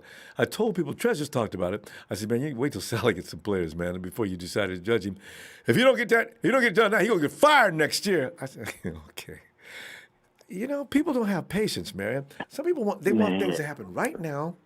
And if it don't happen right now, there's no chance of it happening in the future. This is the thing I never understand. What do you... Yeah. I mean, look, I was wrong about Robert Saleh. Okay, I hold myself accountable to that. But I ain't wrong about Kyle Shanahan, John Lynch. They made some dumb decisions. and until we win a Super Bowl, I'm gonna be on their neck every chance and you I should be. get. You should be. But like you're saying, you know when to call them out is one thing, but go get rid of them, man. Let's say you did get rid of either one of our coaches in the GM. Who would you bring in to replace them? See, this is the thing people don't think about. When they're throwing people out, do you have a replacement? This is all I want to know. When I ask people about Lincoln Riley. Lincoln Riley? Who? Damn right. I still GM. If I was calling shots, who's I'd bring Lincoln Riley in a heartbeat. Lincoln Riley is. He's the head coach. He's the head coach of Oklahoma. Oh yeah. See, some of the collegiate guys, being especially if they run that kind of football in the pro level now. Who would you bring in as a GM?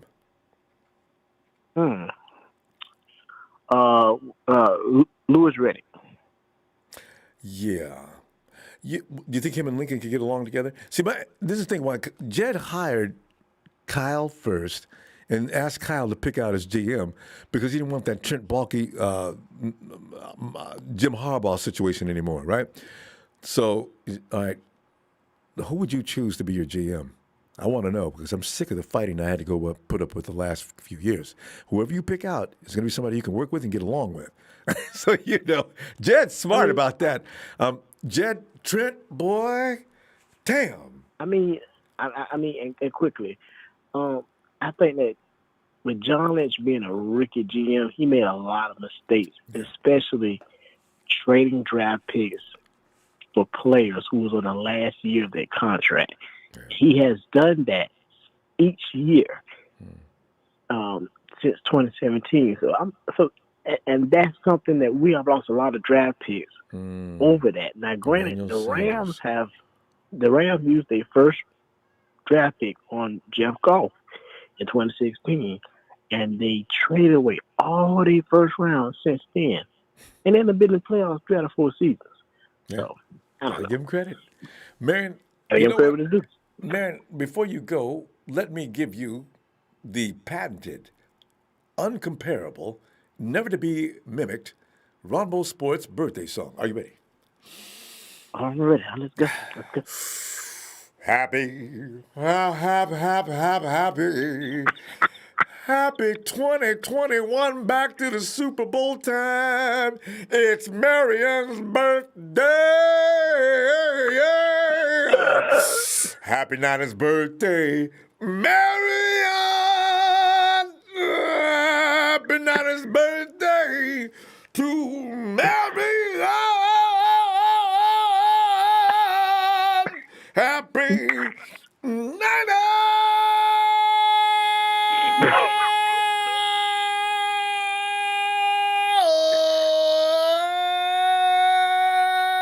birthday, Marion. Man, I enjoy appreciate that song. it, man. We got to So get make to all that American Idol noise. or something. Man, have a great night. Hey, I'll see you Friday. I'll be back in there for some more. I'm going to call you, though. You know what? I'll be live. I'm through telling you I can get a hold of you. I got your name right here. I'm going to get you because I got to get you hooked up for the Super Bowl so you let us know what's going on. All right? I'll be live from Tampa. I'll call you Friday, live from Tampa, baby. All right. Night, fam. All right. Yep. And Kay Hendricks. Come on in, Kay. Oh, poor Kay. Last time I talked to Kay, he must not be happy tonight. Kay, come on in, man. Kay might have passed out. Kay, if Kay's on, if he waits more than 30 minutes, Kay passes out. Justin? Justin. There's Justin all over the place. Did we do this one here? I just went up here. Okay. Christopher Hengler. Ow. Chris says, we need to improve offensive line, draft a young quarterback, let Jimmy go one more year, go 49ers. And Chris, this is all I ask. Hello? Let somebody come in and get trained under Jimmy. And, hold on. Just in time says, ha ha. Told y'all Jimmy G, Stan, Matt Stafford. Lots of laugh. wait. Just in time also says, and Ronbo, they mad, they really mad. LMFAO. Is that K? K, come on in, man. I wasn't laughing. Like, I mean, I know that you was hoping to get Stafford. You know, because you my dude. All of y'all my dudes. I just had to laugh. Ronbo, man, my feelings are mixed right now, man. At this point, man, I'm not taking Jimmy's side. I'm not taking Stafford's side. I'm taking the realistic side, man. And I'm not going to bash Jimmy G. I'm not going to bash Jimmy G believers, but anytime you got, legends like Steve Young and Jerry Rice, speaking out on the quarterback situation, and we're still not handling business on it, and still not being aggressive about it, that becomes an extreme problem.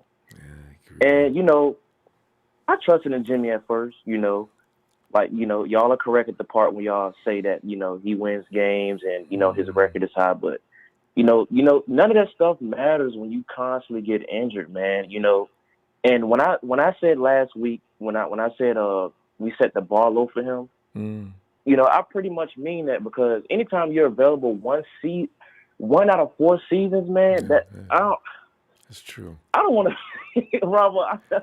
I know you believe in this dude, man. No, it is. I understand your pain. I really do. It's like when I look at Philly fans and Carson Wentz, I think Carson makes his exit at just exactly the wrong time every year, and now they're trying to get rid of him. So I'm only going to put up with Jimmy. If he gets hurt next year, I'm gonna be with y'all though. I ain't lying, but Jimmy, come on, man. At this point, man, I don't even want to say nothing about Jimmy no more, man, because people gonna nail me to the cross. Like, people gonna light me on fire, man. Well, wait, I'm gonna be afraid y'all gonna be at my door tomorrow, man. No, I thought there was a huge alliance of folks who have had enough of Jimmy, though. Are you getting stretched?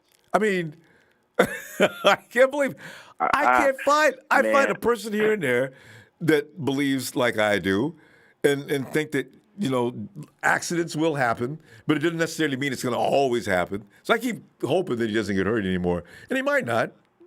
He's working on his durability now, from what he's saying. And then I don't see why we cracking jokes on the Rams. I'm scared of them right now. we gotta play Wilson twice a year next year. We gotta play Kyler twice a year next year, and we gotta play Matthew Stafford. I don't think y'all know how good Matthew Stafford is, man. And a lot of y'all feelings are going to be hurt. A lot of y'all feelings going to be hurt next year, man. Here's the thing. Really. Well, you know what? Unless the 49ers defense just really falls off, it's not even about Matthew Stafford versus, it's the thing that, can he beat the 49ers defense? Now the defense, if they're whole, now I'm not talking about a fragment in the defense. If that defense is whole, okay, Matthew Stafford, anybody else, is going to get an ass whooping. So that's why, especially if Nick is feeling good next year. I don't know how good he's going to be after that injury, but I do know if I got Nick on one edge, I could put Eric back in the middle, and I could put somebody. We got a lot of interior linemen, no problem with that. DJ Jones, everybody else. See, Ronbo, I trust in our defense. I trust. Well, see, that's what I'm saying. It's the offense that's questioning me. But so much damage. It's Kyle Shanahan running the offense. If Jimmy's on the field, somebody's going to get an ass whooping, and it's the other team. So that's why I'm saying it's, as long as I got Jimmy, George, and Mostert, and now I got Debo, Them 4 guys alone, I'll put them monsters up against anybody's defense. See, Ronbo, it's not them. It's not them. The only question mark is Jimmy, Ron. That's all. That's what I said. If Jimmy stays healthy. We're not saying Jimmy sucks. We're saying he's the question mark. He's the person that's holding us back from our full potential. When we played the Chiefs in the Super Bowl last year, they didn't fear Jimmy. They didn't fear Jimmy because they knew if he had to throw the ball, it was going to be a problem. Didn't he throw for a couple of touchdowns? Okay, you know what though? The fact of the matter is, no matter what, Jimmy holding back or not, the 49ers are going to give you 20, 21 points every week or more. Right? It's not a matter of, as a team, they're tough, and nobody can deny that. Defensively, you're not going to score a lot of points on the 49ers. So the odds of them losing was all brought to actually, in 2019, that was the ultimate 49er team. You're not going to score a lot of points on them, but they are definitely going to score on you. Ain't nobody going to shut the 49ers out. Nobody. Ever. So when you say hold them back, I'm just thinking, I don't know about not holding the offense back. They're going to do what they do. I mean, but if you watch the film, he placed his ball place. I don't know, Ronbo. I can't. I'm scuffled, man. I don't, man. At this point, they keep Jimmy. You know, I'm just on the beach with my Hawaiian shirt on, sipping my drink. I'm observing, man. Listen, wait till you see him next year and not with a high ankle sprain. You'll be okay. I promise. We gotta go though, Pep. I'm a singer. Friday, you're on the beach, are you? All right, enjoy. Let me see you next. Let me see you Friday. Man. All right, Ronbo. Night, fam. Elvis.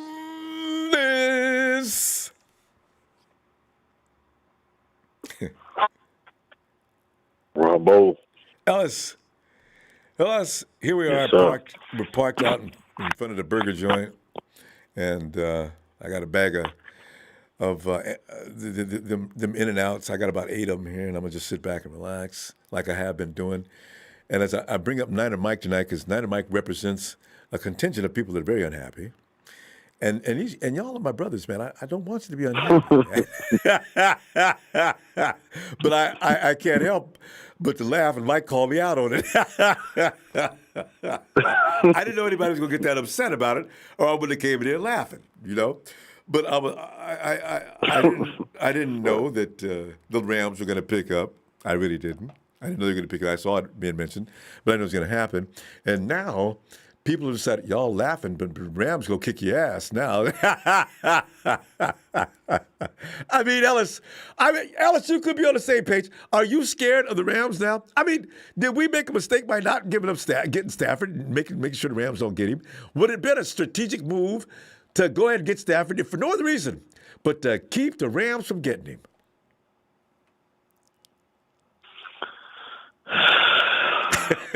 Just got to think about it for a minute. Absolutely not. Look, Stafford's a better quarterback. I think we could have gotten progressively better in some areas. But like I said, when it's in comparison to the amount of time that Jimmy's had in the offense and the lack of that presence on Stafford's side, you know, just it wouldn't have worked out. I feel like we're gonna have to go with Jimmy another year, and I mean, like I said, I'm okay with it. I'm comfortable with it because we have been able to get to the Super Bowl with this guy. You know, hence we had a great defense, and you know we had an offense that was producing, and you know everything was for the most part firing on all cylinders, and he was able to fill his position for the most part. Outside of the turnovers, Jimmy's done, he's done well, and he doesn't particularly get scared in the big games. And I mean, I can give him that credit. He doesn't necessarily. He's not like the crumble type of guy, or you know what I mean. He's kind of like he steps in there and tries to give it his all, you know. And but it's just sometimes it's you know the mistakes and the different things that he's not doing that you know we have to always highlight and look at. To kind of say, okay, well, you know, he's not perfect, so we can't give him the perfect stamp. But you know, there is no such thing, you know. So And I mean, it's I would prefer some other guys than Jimmy, but I'm still comfortable with him. You know what I mean? At the same time, because I feel like he's going to come. I think he's got a chip on his shoulder, and I think he's going to come. Better. At least that's what I'm. I want to be optimistic and be confident that he's going to come and do that. Not saying, that there isn't a slight bit of doubt, because he's pretty much looked the same since he's gotten here as far as physique is concerned, and of course he's gotten better, and maybe he's working better and being more studious on getting the offense, down packed. But as far as what is he doing physically and how's he training, is he doing any extra, anything extra and extensive to, kind of get to the best of his own ability as a quarterback, just on his own individually, because I think that when you can get into that zone as a player, and especially at the quarterback position, you separate yourself from others. And, that's why you have the Russell Wilsons and other quarterbacks that take those kind of, take that kind of time to do those things and really work hard and train.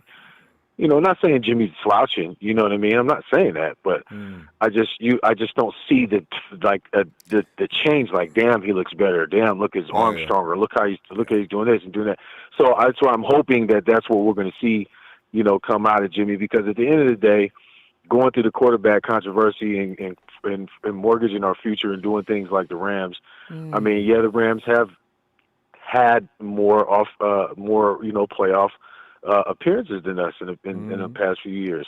But we've, of course, we've been more dominant during the season, and so we got more things that we can look forward to. And no, I'm not scared of them, but they are going to be better. We got to understand that. Now that's not saying, because we still got to remember how much over the cap are they. They got to cut a lot of guys. The Rams could very well still be, third or dead last in our division next year. And we're going to be in the conversation for first, tie for first or no less than second.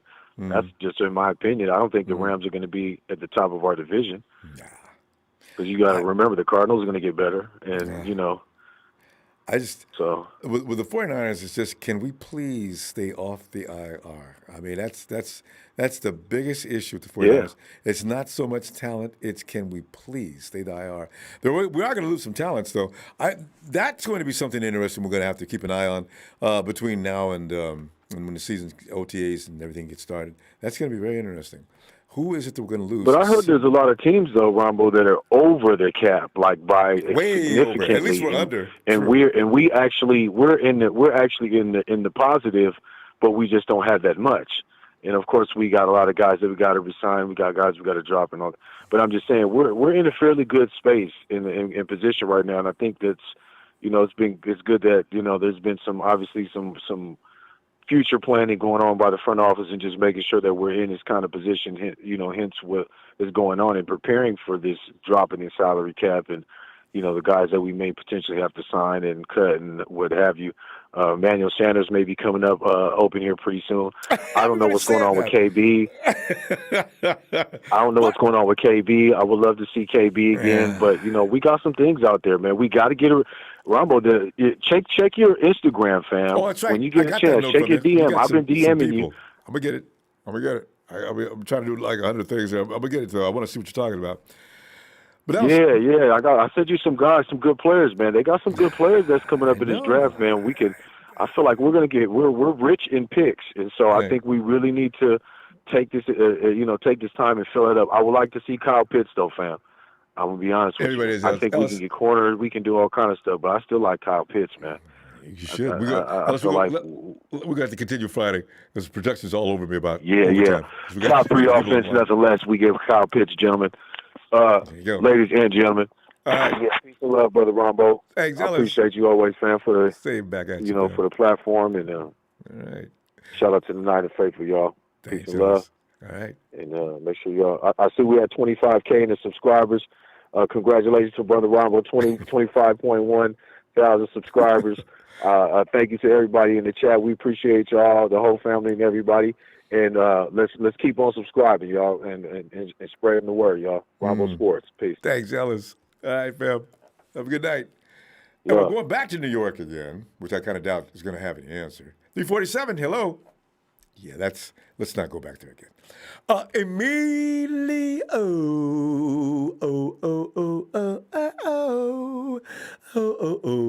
Emilio. I'm listening and laughing. Emilio, you should have been. I hope he was listening earlier. Not Mike. I thought he was gonna leap out the screen and get me. I heard him. Mike, I'm gonna save that. I'm gonna cut some pieces up out of that. I put it to you like this. He talks to me. He's not gonna like me. Sometimes I want to say stuff to him, but I'm like, oh. Oh God. Stafford, literally, to me, he's overrated. You know, he's not.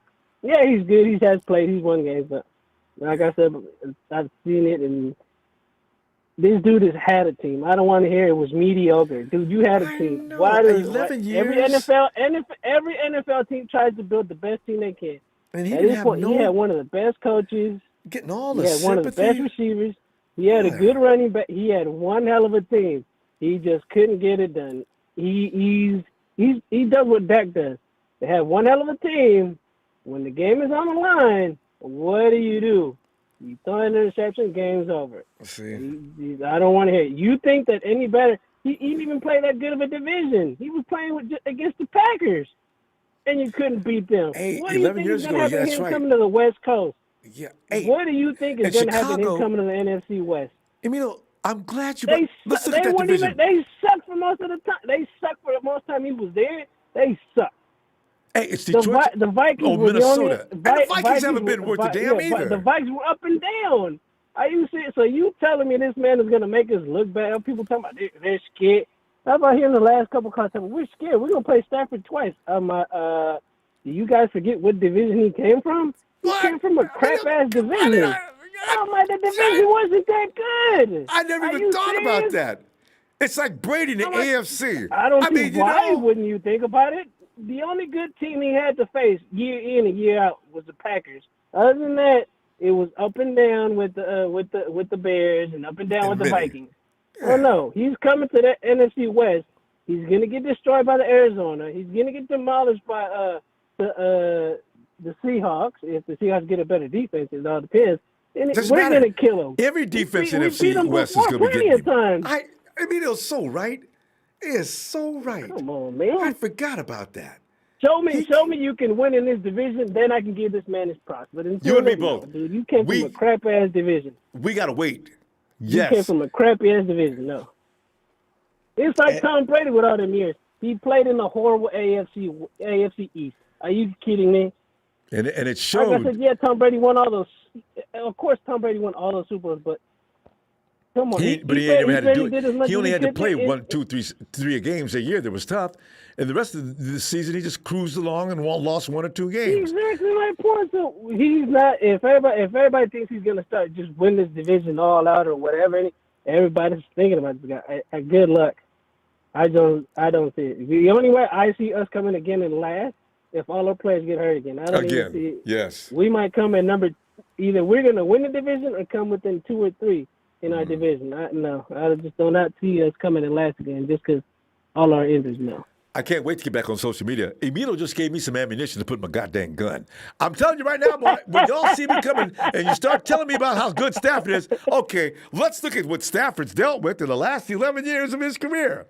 Oh, I forgot all about that because the Vikings just now got good in the last 3 or 4 years. Green Bay's always been pretty steady. That's why this is why I'm not sold on Bears. This is the other reason why I'm not sold on Watson. Watson's been in a crappy division too. He didn't play. He didn't play. He didn't play when Manning was there. Talk to me. If Manning was there, then we have a shot. Okay. He was playing against Manning. No. But you don't need people guys. I'm not knocking these guys because they're talented. I understand what you're saying myself. No. But I'm just saying, why do they always get all the excuses? If Jimmy makes one mistake, they're all over his ass. But you look at these other guys, and if they make a mistake, well, he didn't have any talent and this and that. Oh, Jimmy came in 2017. We didn't have any talent. I didn't figure out all the Jimmy G haters. Like I said, I like Jimmy G, and I understand why they get mad at Jimmy. And one of the reasons is because the whole thing, he can't throw over 40 yards. Okay, do you guys know our all-time favorite quarterback, the 49ers, Joe? Mm-hmm. Joe was rarely threw the ball down the field. It was all slant, and everything else It's West Coast Taylor offense. and Rice did. For the most part, they did everything. Just like now, for the most part, it's Debo and Ayuk doing everything else. Mm-hmm. So And George. this is the West Coast offense. Yep. So this ball is predicated on running, throwing the slant, and the receiver doesn't work. Yes, from time to time, Joe can do it. You look at Tom Brady, he kind of did the same thing. It was a West Coast offense, Mm-hmm. threw the slant, and the receiver did all the work. Mm-hmm. If you guys want that kind of quarterback, you guys got to root for another team. You got to root for Tampa Bay. Bruce Arians. He loves to go deep downfield you have all to game root long. for another team. If you guys want that, you guys either got to root for Wilson, you guys got to root for Mahomes, you got to root for other quarterbacks. All right, we don't play that kind of football. We haven't for years, and it's been a long time for us to even play that kind of football. The one that even came close to threw the ball like that was Garcia, because not even Alex was able to do that. Mm-hmm. We're a West Coast offense team. You know what's pissed me off? Because back when the Raiders was all the Raiders did was go deep downfield. I used to get mad because 49ers, man, y'all don't understand that kind of football. I mean, because we don't need to learn that kind of. Y'all ain't winning no championships. That was Al Davis believed in that. I know. Davis believed throw the ball down, get the fast guy, get the ball down deep. They're good. We've never been that kind of team ever. Like I said, the last quarterback that was able to actually throw the ball like that was Garcia. And Steve Young, but for the most part, every quarterback we've had, like I said, for the most part, every quarterback we've had, throw the ball, couple down yards of feet, and the receiver doesn't work. We've always been at that. So I can't thank you enough for bringing up. I forgot all about that division. Well, I know you did because you would have brought it up a long time ago. I said a long time. I can't wait. Somebody call me and tell me about how great Stafford is. Boy, I'm ready now. I forgot all about that. Video. We gonna go. Let me see it Friday. Always, one thing you always got to remember: where did if he's already in the NFL, where did he come from? What teams did he be playing? Remember, he always plays the same three. Twice a year. Mm-hmm. That goes all the way through college ball too. You're in the wrong division. Don't be getting excited about them stats. Like I said, the only thing I feel about Jimmy now is that if we keep him on again, we have to get another quarterback in the draft. This is where I think we're going to get our quarterback if we get one. We're not going to try for one because they're not going to give all that draft capital just to get somebody and get that golden boy and I trade like him Jimmy, up. but we do need a quarterback to. He's coming. He's coming to me. Competition. He's coming. Don't worry. I know they're going for it. All right, fam. See you Friday video. Right. Yeah. I'm glad I can make you feel better. And I really do too. I was gonna get me an Aspen. I don't need it now. Friday video. I just gave you some fire. All right. Thanks, man. You too. Hey, Hayden. Wait, hold on. What? Yes. We don't have any quarterbacks to throw the ball. Jeff Garcia and Steve Young. What about, what's his name? I don't know, Joe Montana. Hey, Joe. Oh, yeah, you know what? Joe, he was talking about him too. The West Coast offense was Joe Montana, and then everybody else came after him. It was. Yeah, see, that's the thing. People think that defines a quarterback's talent. If he throws deep downfield. The deep downfield shot has already been measured to be completed less than 50% of the time, less than 40. Somewhere between 33 and 38 from last time I read. So there's no real reason to cry about not going deep downfield all the time. You could get picked off. Brady got picked off 3 times the other day. Every last one of those shots. I know. Imagine Jimmy. Oh, my God. Jimmy playing great the whole game, and then he throws a pick. Oh, my God. No picks for Jimmy. Nobody forgets Jimmy's picks. Even though we still win the game, but Brady gets to throw 3 touchdowns, and Aaron schooled him that game, but, in the stats. But if Jimmy did that, oh, my God. Oh, yeah, game over. If he threw a pick. Lights out. The problem about Jimmy is his being like Andrew Luck. I feel like he's just going to be like, injury after injury. That's the only problem with Jimmy I have. Yeah, so everybody does. When he's on the field and healthy, we win and he plays good.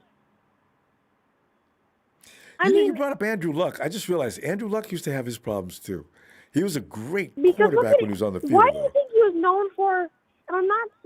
People don't give on me. I'm not saying. I'm just comparing like the injury. Why do you think Andrew Luck was known for giving all the defensive linemen like handshakes and all this? Like offensive linemen, you mean, right? About Oh, defensive linemen for not hurting them. You're right. Yeah. I remember seeing those. That's funny film. Whoa, you're in a good mood today, aren't you? He good had job. a terrible offensive line. And who do we have that's making the whole offensive line look bad? Hey, Mike, you still there, bro? Because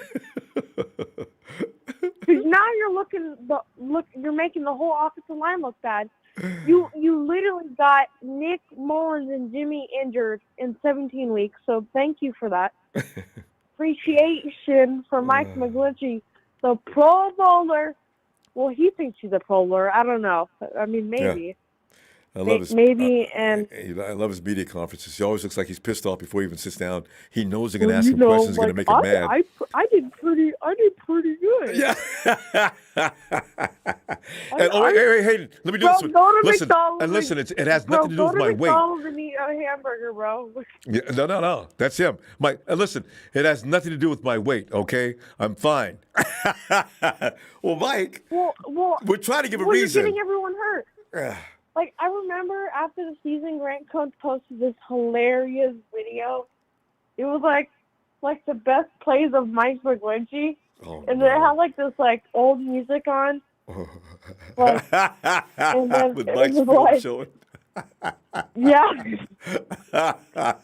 That's cruel. Listen, you know what? I got a feeling Mike is going to try to work on his footwork this year. You know, that's his biggest problem. He has to. Because honestly, Ronbo, I'm looking at like a right tackle or something at the 12th pick if we don't trade back. Because Mike, you disappointed me because you looked amazing last year. Why do you think Raheem played so well last year? I know, man. Mike McGlinchey was helping him in this. I honestly think once Joe left, Mike just went no direction.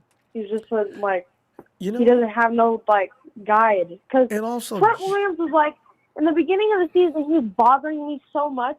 Because he was like, yeah, well, I think McGlinchey's playing pretty good, bro. And I'm actually playing pretty good, too. When he wasn't. Remember, it took him 6 weeks to play. It took you 6 weeks to play well, William. But by the way. But hey, you can excuse him. He'd been out for a year. Mike had not been out for a year. But he was like, I like Trent. He's like the best left tackle in the league. But Joe just he just got the whole team together. Yeah. It was Joe, that was the heart of that team, and now he's gone. And look at it. What? Yeah, and I think he kept Mike on his toes a little better than he is. Mike didn't have Joe to guide him last year. Mike's gonna have to, but he's got to man up and do his own. He's gonna have to do without Joe. He's got to be ready this year.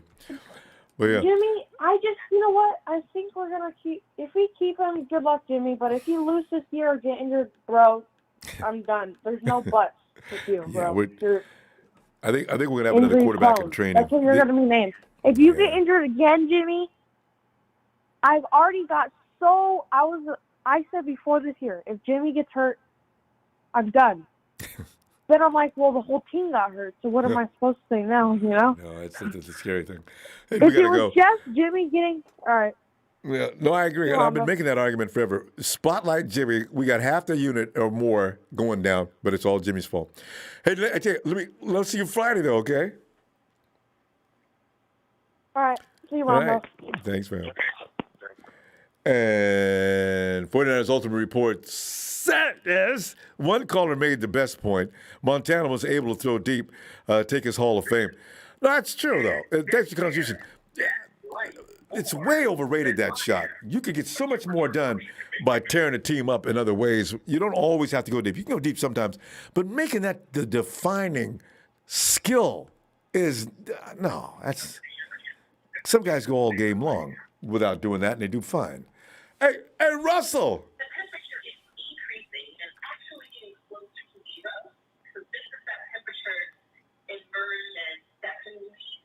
Russell? Okay. Yo, what's up, Ronbo?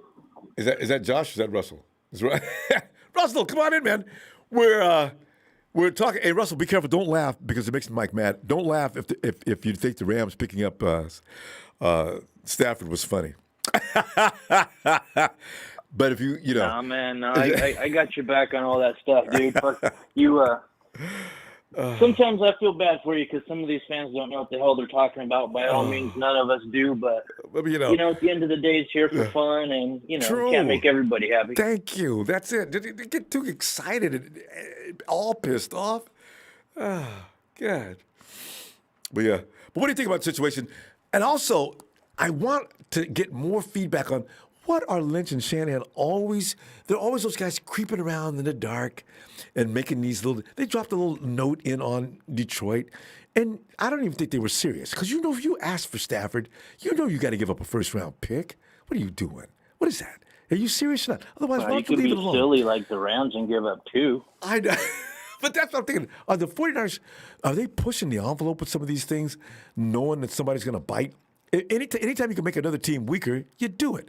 Now, everybody thinks the Rams are going to kick our ass now. Are they going to kick our ass now that they got Stafford? Hey, I say it like this. Like, I think Shanny and Lynch, they know what they're doing. They know when to put out a little bit of a fuel out there just to stoke a fire. You know, they kind of like they did with the whole Staley thing. You know, I mean, that was kind of clutch how they did that, and it turned out. But they know what they're doing, and I say this, they've made it pretty abundantly clear. Hey, we're staying with Jimmy. You know, like they've said that, and I kind of am getting sick of all the videos I see on the internet and whatnot of, oh my gosh, Stafford this, Stafford that, especially with Conehan, man. He's just ridiculous. Like I'm about ready to block him just because I'm tired of seeing it. And then all of a sudden, Stafford's gone, and it's like, who is the next guy? He was saying, I'm like, oh my gosh, dude, that's just silly. You know, I do agree with one of the callers, though. I personally, and this is in my opinion, I love the Sam Darnold idea. You can get him super cheap. And I think between him and Rosen, give him a year's hit behind Jimmy. And, you know, you would think you could – Shanny should be able to make one of those two guys clutch with – I love Darnold, but that's me personally, you know, from Southern California and whatnot. But do you think that our coach, Salah – what do you think he's going to do with Darnold? He doesn't sound like he's all that excited about Darnold. The top of the draft, they're probably going to pull his quarterback if Darnold's not it, right? So then he probably would actually deal with the 49ers because that's his homies, right? And we could end up with Darnold for that reason. I forgot the Jets have the top of the draft. Nah, I like I said, I personally, I think Jimmy's cool, man. When he was there, we have a phenomenal record. So, like, I agree with you pretty much nonstop. Just, you know, give Jimmy G a chance. Like, he took us to the Super Bowl, and that was the first year he was kind of healthy with us. And granted, yes, he's injury prone, but, you know, so's a lot of people when they come back, you know. So, you know, for what he's done, give him a chance. We got him semi-cheap. You know, we don't need to rock the boat, and we got the 12th pick. And I tell you, Russell, I'm just curious, man. I want to say it takes people a while, it seems, to get Kyle's offense right, you know? And you also got to have, and what a lot of people don't realize is he needs to work with the same, when you see Matty Ice come in, he worked with the same guys for 2 straight years. Jimmy's not working with the same 2 guys or same receivers for 2 straight years yet, even when he came out of season. Yeah, no doubt. First year, different set of receivers the next year, and this year would be the first time that he'd actually have 2 guys. He'd have Debo, and he'd also have Ayuk, but Ayuk just had a few minutes. And he'd also have Kittle and Bourne if Bourne gets re-signed. But Hurd, fingers crossed on Hurd. Fingers crossed. If he could just, oh God, if he could just make it, he'd be such a plus. But these are things I say. It's one thing about Jimmy, but guys, they need to work together for a minute. He needs a unit to work together for at least 1 season full. And then the next season, I want to see what they look like. A lot of people don't care. They don't care. Just get Jimmy out of here. That doesn't follow any line of real logic. That doesn't. Why would that work better? So you see how people are nowadays. No disrespect to anybody, but you know we got a lot of mic warriors who are tough over microphones, and B bandwagon fans up the yin yang. You know, so you know I guess we got to take the good with the bad. So we love them all. If it's not for those my homeboys keeping us entertained, who would? Yeah. But we all love the team, and I can't. I'm not gonna disrespect anybody's attitude toward that, but I just try to put over my point. And every time I get in arguments and they get heated on social media. I want to stop doing that. I see that. Yeah, I get emotional at times. I don't mean to, actually, because I know what I'm listening to. Somebody who's probably, and not to be arrogant, but I know some people are uninformed. Just like you mentioned, some people don't know what they're talking about. And like I claim I do, but I still, God. So, I like to think you do an excellent job because dealing with the public, you can't please everybody. And, I've only one time seen you kind of, I don't want to say lose your cool, but you finally lost it and you just started arguing back about 2 weeks ago, maybe 3 max. I know you're talking about Rick. I gotta forget who apologize. It was, but you're just like, check it out, man. I gotta apologize to him. You shouldn't apologize. I don't really you did awesome. I don't want to get that mad though. Russ, we gotta go though, fam. Great to hear from you.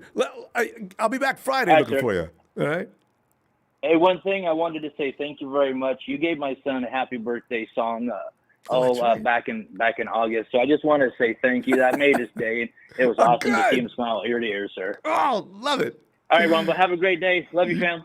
Thanks, fam. Back at you. Say hi to the little guy, too. Bye-bye. Bye, Russ. Yes, sir. Bye-bye. All right. And Paul Third says McVay just sent his last excuse to Detroit. Ooh. Think this year they will see his only qualities are the media skills and running the 2010 Redskins offense. He probably should. I mean, this is going to be an interesting season as far as the Rams. I can't wait to see what they look like. Josh!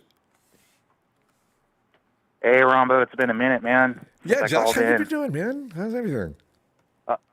Doing good, man. Just dealing with life, with COVID and all that, and Josh, having family members get sick with it. And oh no! And I think now the percentages are going up from what we're used to. We always heard about it, but it wasn't really close to people all the time. We could go a day without hearing about it. Now it's like one in every 4 families has a person has a drug addiction. Now it's 1 in every 3 families has somebody with COVID. It's really scary right now. I hope they're okay. Absolutely it is. No, I'm good. Everybody in my household is good, but my dad, who's up in age, he had it, and it was pretty scary for a little bit, but he's good now. He's negative on COVID, okay. So yeah, he pulled through then. Okay. Yeah, pulled through it. Thank God he did. Yeah. Well, action's underway. COVID it's just a war now, and how many casualties on both sides? But COVID's going down. It's got to.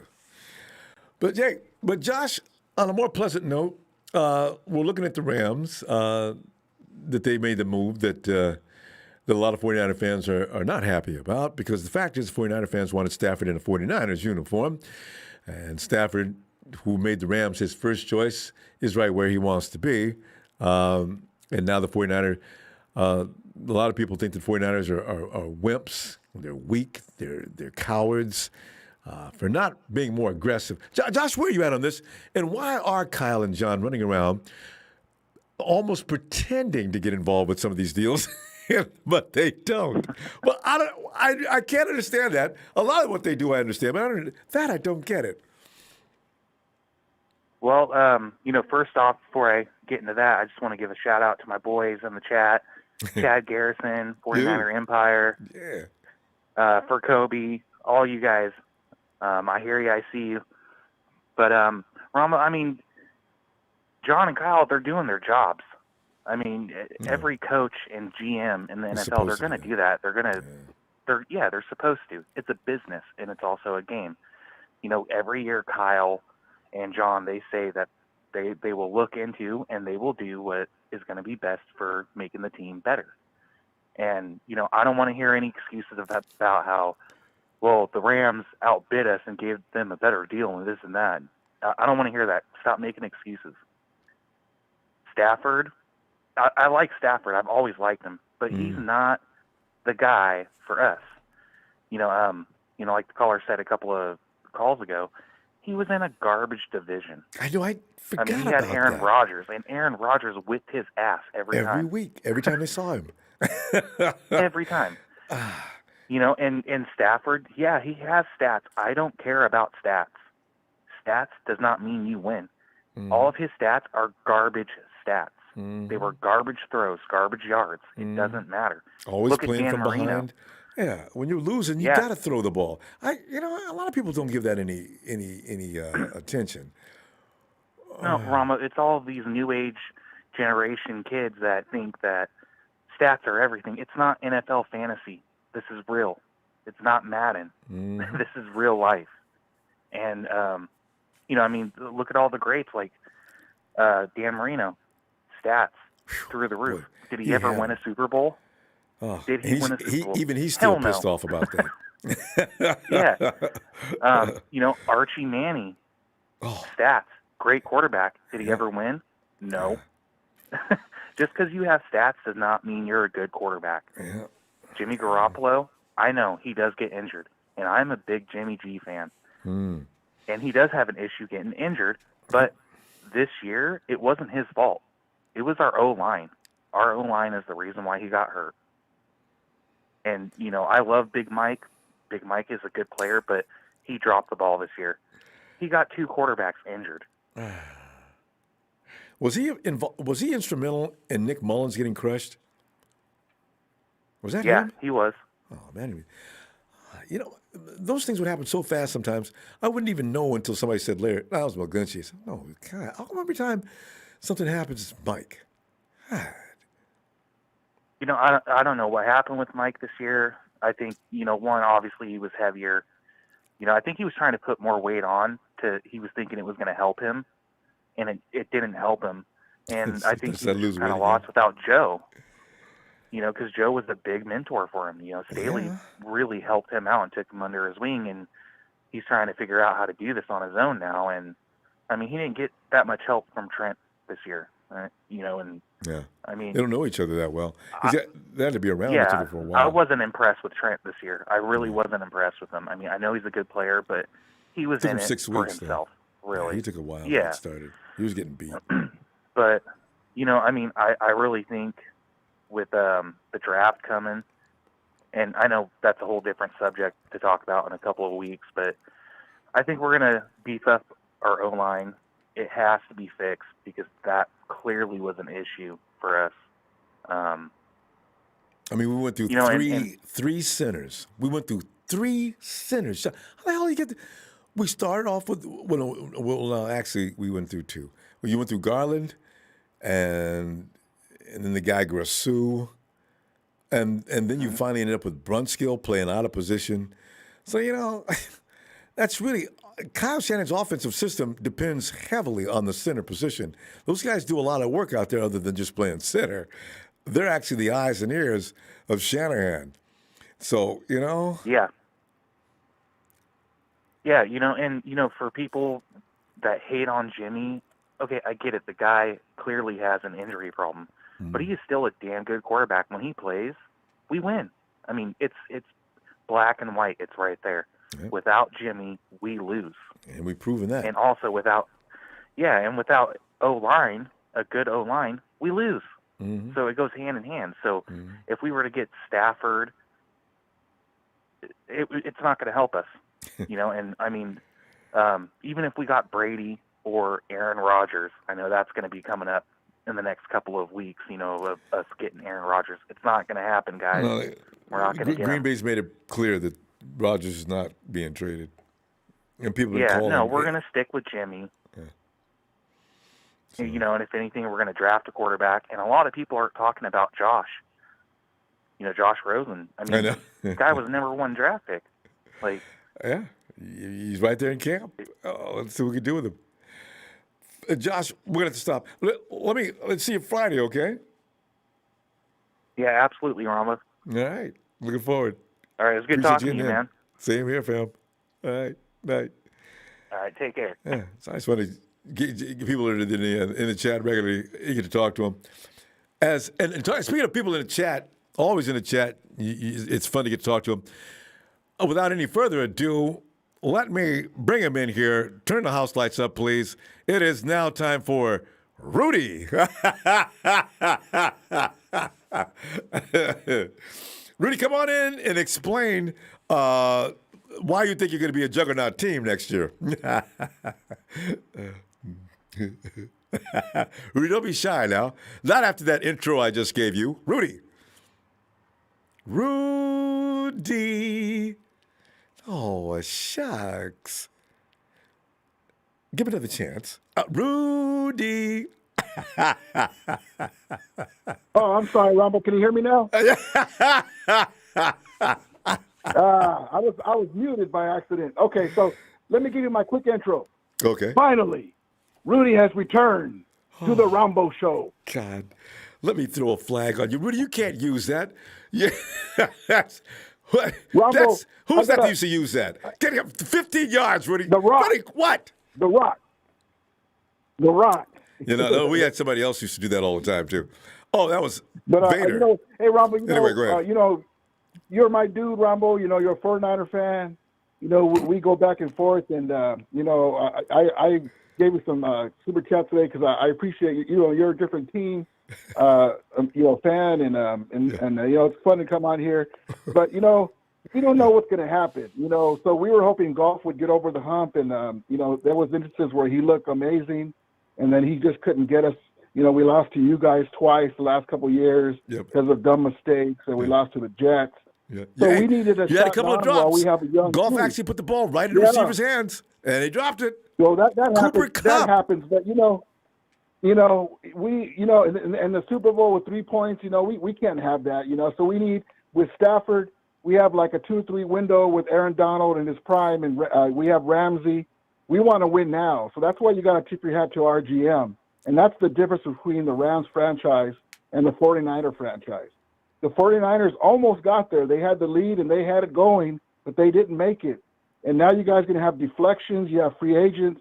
Jimmy Garoppolo can't stay healthy. You don't know what's going to happen. So draft picks, you know, we get rid of draft picks, but, you know, those are going to be like second-round draft picks because we're going to be in the playoffs. So, yes, we would like to have them, but we'd rather have dogs. We'd rather have some players that can get us over the hump. So you got to tip your hat for a franchise that wants to win now. Look, nobody said nothing about the Lakers getting Anthony Davis. You know, nobody said nothing about the Lakers back in the day getting Shaq. You know, you got to do what you got to do to win. And so you got to give them props. You forgot LeBron. LeBron too, you know, so you gotta, nobody's guaranteed it's gonna win. If you can stay pat and keep your draft picks, look at the Celtics. They had all those draft picks, they haven't won nothing. So as a Rams fan, I'm blessed to have this GM. You know, we're gonna field a Super Bowl contending team next year. Yeah. Hopefully, knock on wood, we'll stay healthy. You know, I told you I root against you guys, but I wanted you guys to stay healthy. You know, I'm sorry that you guys can't stay healthy. One question, though. I'm curious, though. Was there a rift going on between McVay and Goff? Because I know McVay called him out publicly more than once. You know what? That Jets game is where the last straw that broke the back, and then the Miami game before, because McVay, he wasn't progressing like he should. You know, he might still do it. He might start getting better when it comes to reading defenses and making not making the dumb same mistakes. But we stopped going downfield. McVay had to kind of, cuddle him a little bit. But, we need to win now. We don't have time to wait no more. It's kind of like the Lakers when they got rid of Brandon Ingram and all those guys. And so you're convinced that this move is going to get you over the hump and make you the stalwart juggernaut team that you know you can be. Well, see, that's the thing. We don't need a guy that's going to lead the team. We got Cam Akers, we got weapons, we have a defense. We just need a guy that can make plays. And the way Stafford is with that arm, he can do off-script plays. He can shuffle his feet and move around, and Goff couldn't. So that's the big thing for us. He's going to make Mahomes-type plays. He's not as mobile as Mahomes, but he is mobile, and he can move and go and move the sticks, and he can get his feet at the right placing, and the ball will be going down the field. And I'm telling you guys, there was a receiver that Mahomes liked on the Lions that we're going to probably go after. I can't remember his name, but he's number 11, and he's pretty good. We'd probably get him to get the defenses on us with the speed. I think it's Hardman. So we're not done. Yeah. But, Rudy, that last Rudy, caller, I hate to tell you, Rudy, you're definitely done. You're definitely done, Rudy. Well, the thing is, you guys are way over the cap. You're gonna have to get rid of some people, and you're talking about signing free agents with what? Well, you guys have been telling us for 4 years, and here we are with Ramsey. We re-signed Donald. We re-signed Cup. I must admit that's true. Our GM is beautiful. But anyway, I love you, Ronbo. But not 4 years. We've been saying that for 2 years. You've got no money, and you seem to keep coming up with players. All right. But God bless that 49er fan that his family member had COVID. All you guys, we go back and forth, but yeah, it's just a game. We want our team to win. Hopefully everybody stays safe, and we'll see the Rams and 49ers in championship game soon. Mm-hmm. So anyway, you guys take care. Have a good night, Ronbo. And you too, Rudy. And good luck. Thank you. Thank you. Night, Rudy.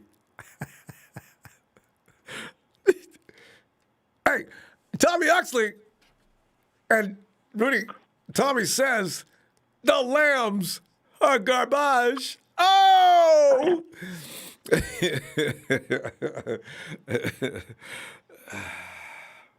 This is why I love doing this. Sometimes I leave there and my stomach is hurting from laughing. Rudy, hey, Nana Mike, you okay? Hey, Steven. Ronbo, man, oh man, oh man. When I got the news that Stafford went to the Rams, I was hoping everybody wishing Jimmy G out of the 49ers franchise would shut the hell up. Because at that point, it's like, we're never going to get Deshaun Watson. So that's never going to happen. Get that out. Get that out. And so I remember last time I called, I told you that there was a story about Jimmy Garoppolo restructuring his contract. Yeah. Something like that. Yeah. I couldn't find that exact same one, but what I did find, because I don't have Twitter, I sent it to you on your Instagram page, and it said, in writing, Jimmy Garoppolo is reportedly staying with the 49ers per Mike Garoppolo. So when did that report? Did that come out the same day? When did that come out? All these reports, the timing is always you can connect dots. When did that report come out? That came out on the 30th. Ah, see. The 30th of last month. So literally, oh boy, just a few days ago, or a couple of weeks. Mm-hmm. Yeah. So this is why I asked the question tonight, Steve. I said, what is up with the 49ers always? The 49ers seem to be trolling every deal, all right? I figure we'll hear something about Watson. They went over and trolled the Rams and everybody else who was over there involved with the Stafford deal. They're not serious. No. Because I wonder if they would have said, well, we're willing to give up a third-round pick this year. Maybe we'll give you a second round next year. No first-round pick from you guys? No, we don't want to talk about the first-round pick. All right. Well, okay. That's fine. We'll take it. I wonder if Detroit would have said okay. I wonder what they would have done. Man, Detroit finessed the Rams. They finessed the Rams stupid hard. I was like, wow, really? That's what you guys gave up? You guys gave up Goof, and then you guys also gave how many draft picks? Oh, man. Like, if you think about it, Ronbo, I know right now. Here's something else to kind of shut everyone up. Kittle said he's my QB. Mostert said he's my QB. Who else needs to stay on that team that says he's staying here, other than the one best tight end in the franchise and our best running back? I need to know who else, because I remember last time we came on and we spoke about it. Niner Mike was like, George Kittle was furious at him. And it's like, well, you could just throw that out. And then he came back again and said, Kittle's throwing shade at Mike. Tell him, Steven. Mike thinks everybody doesn't like Jimmy as bad as he does. No, George. And if you go on social media, what else? I said something about it. What else is he supposed to say? What George Kittle? Does George Kittle look like a guy who's going to lie? Well, a guy that's walking around with Jimmy G's face, wearing a bathing suit on his shirt, like none of us would do. Tell me exactly. That's why I'm like, you know what? If Kittle hated it, Jimmy Garoppolo as much as Niner Mike did, that Garoppolo shirt would not exist. That Garoppolo shirt would not exist. Point blank, period. They love these guys. They love Jimmy. The franchise loves Jimmy. I really believe that. I really believe his teammates like him. They don't have to go out and bat for him. Fred Warner recently came out. Last year, Jukes was actually getting, you could see the rage in his face when the media asked him the wrong question about Jimmy. He'd get all pissed off. He'd come right, he said, I'm kind of tired of having to defend Jimmy. And then he'd go into his spiel. It's, these guys like him. It's not about they it's don't. Like, that's the worst part. And then everyone is all about stats this, stats that. It's like, no, man, stats don't mean a goddamn thing at the end of the day. They really don't.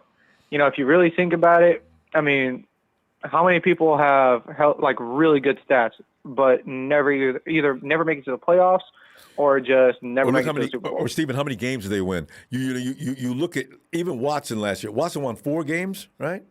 And his stats are just raging. You look at Stafford. Stafford again, another 4,000-yard season. How many games did they win? I mean, if you're not winning any games and you're passing the ball all game long, chances are good your stats are going to look a little inflated. But it didn't have anything to do with what was really going on out there. Well, look at this. He can do this. No, he makes every throw. Well, Jimmy was making every throw in 2017 until Kyle said, all right, I want you to stay disciplined. I want you to do this, this, this, and this. Now Jimmy's a stiff, and he's this, and he's that. You know what? Okay, I'm going to wait. And I've been patient about it. Yeah, I'm telling you, Ronbo, it's, I don't know, I think it was, I don't know who called the last time we spoke, but I think it was either Dion or I can't remember. It was like one of the earlier callers. He told you straight, he goes, I see it. If we trade Jimmy or if we get rid of Jimmy, it's bad. From start to finish, it's bad. Then I hear, did you hear about the rumor about Kirk Cousins, the 49ers wanting Kirk Cousins? I know. And that one's going to get ready for that, Stephen, because next week that's all people are going to talk about. Oh, my God, man. I'm so sick and tired of this Jimmy G. Garoppolo, Jimmy Garoppolo talk about, we need him out. You know who wants him out? The fake 49er fans. Straight up, the fake 49er fans want him out. The real ones know what a real prize is. They know what they have. Just like when everybody wanted Jeff Garcia out. Jeff Garcia was how many time Pro Bowl QB? It doesn't, Yeah, isn't that a everybody great hated example? People get, and if they want results now, if you don't get results and don't make a mistake and have a bad year, you got to go. I said, you know what? This is like, what is that? There's things you need to look at besides just what Garcia did in that year. And even now you look at this with Jimmy. Okay, he gets hurt, and this bothers me too. But I don't know that it's time to get rid of him just yet. People are mad as hell. So, And you know what? That also reminds me, sorry to interrupt you again. Jimmy G, I believe, had an interview like a couple of hours ago saying, I know, my fans are mad at me. I know it's a durability issue, but I'm working on that. I'm trying to strength train so that way I don't get injured easily. I heard about that last week, actually. There's a whole lot write-up on that.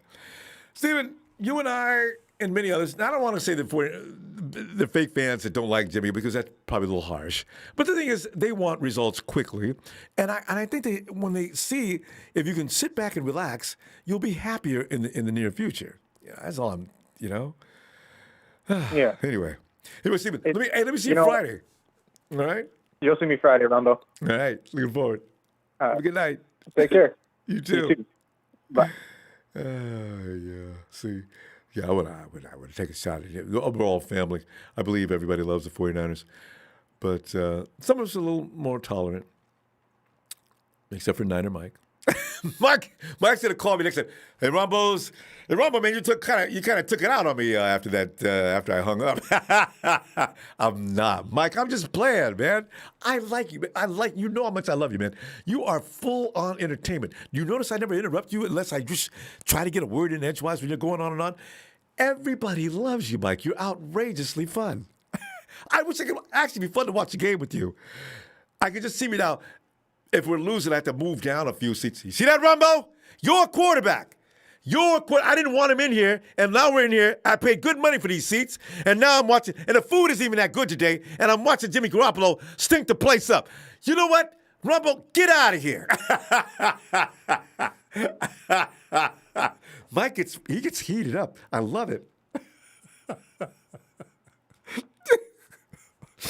Guys, fam, I can't wait to see you. I'll see you Friday. And let's talk some more 49 football and get ready for the Super Bowl. I got to call Marion to make sure we got a connection. I got to get him before Friday because he's going to be over there already.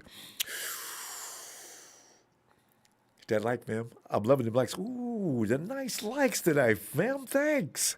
I'll see you Friday.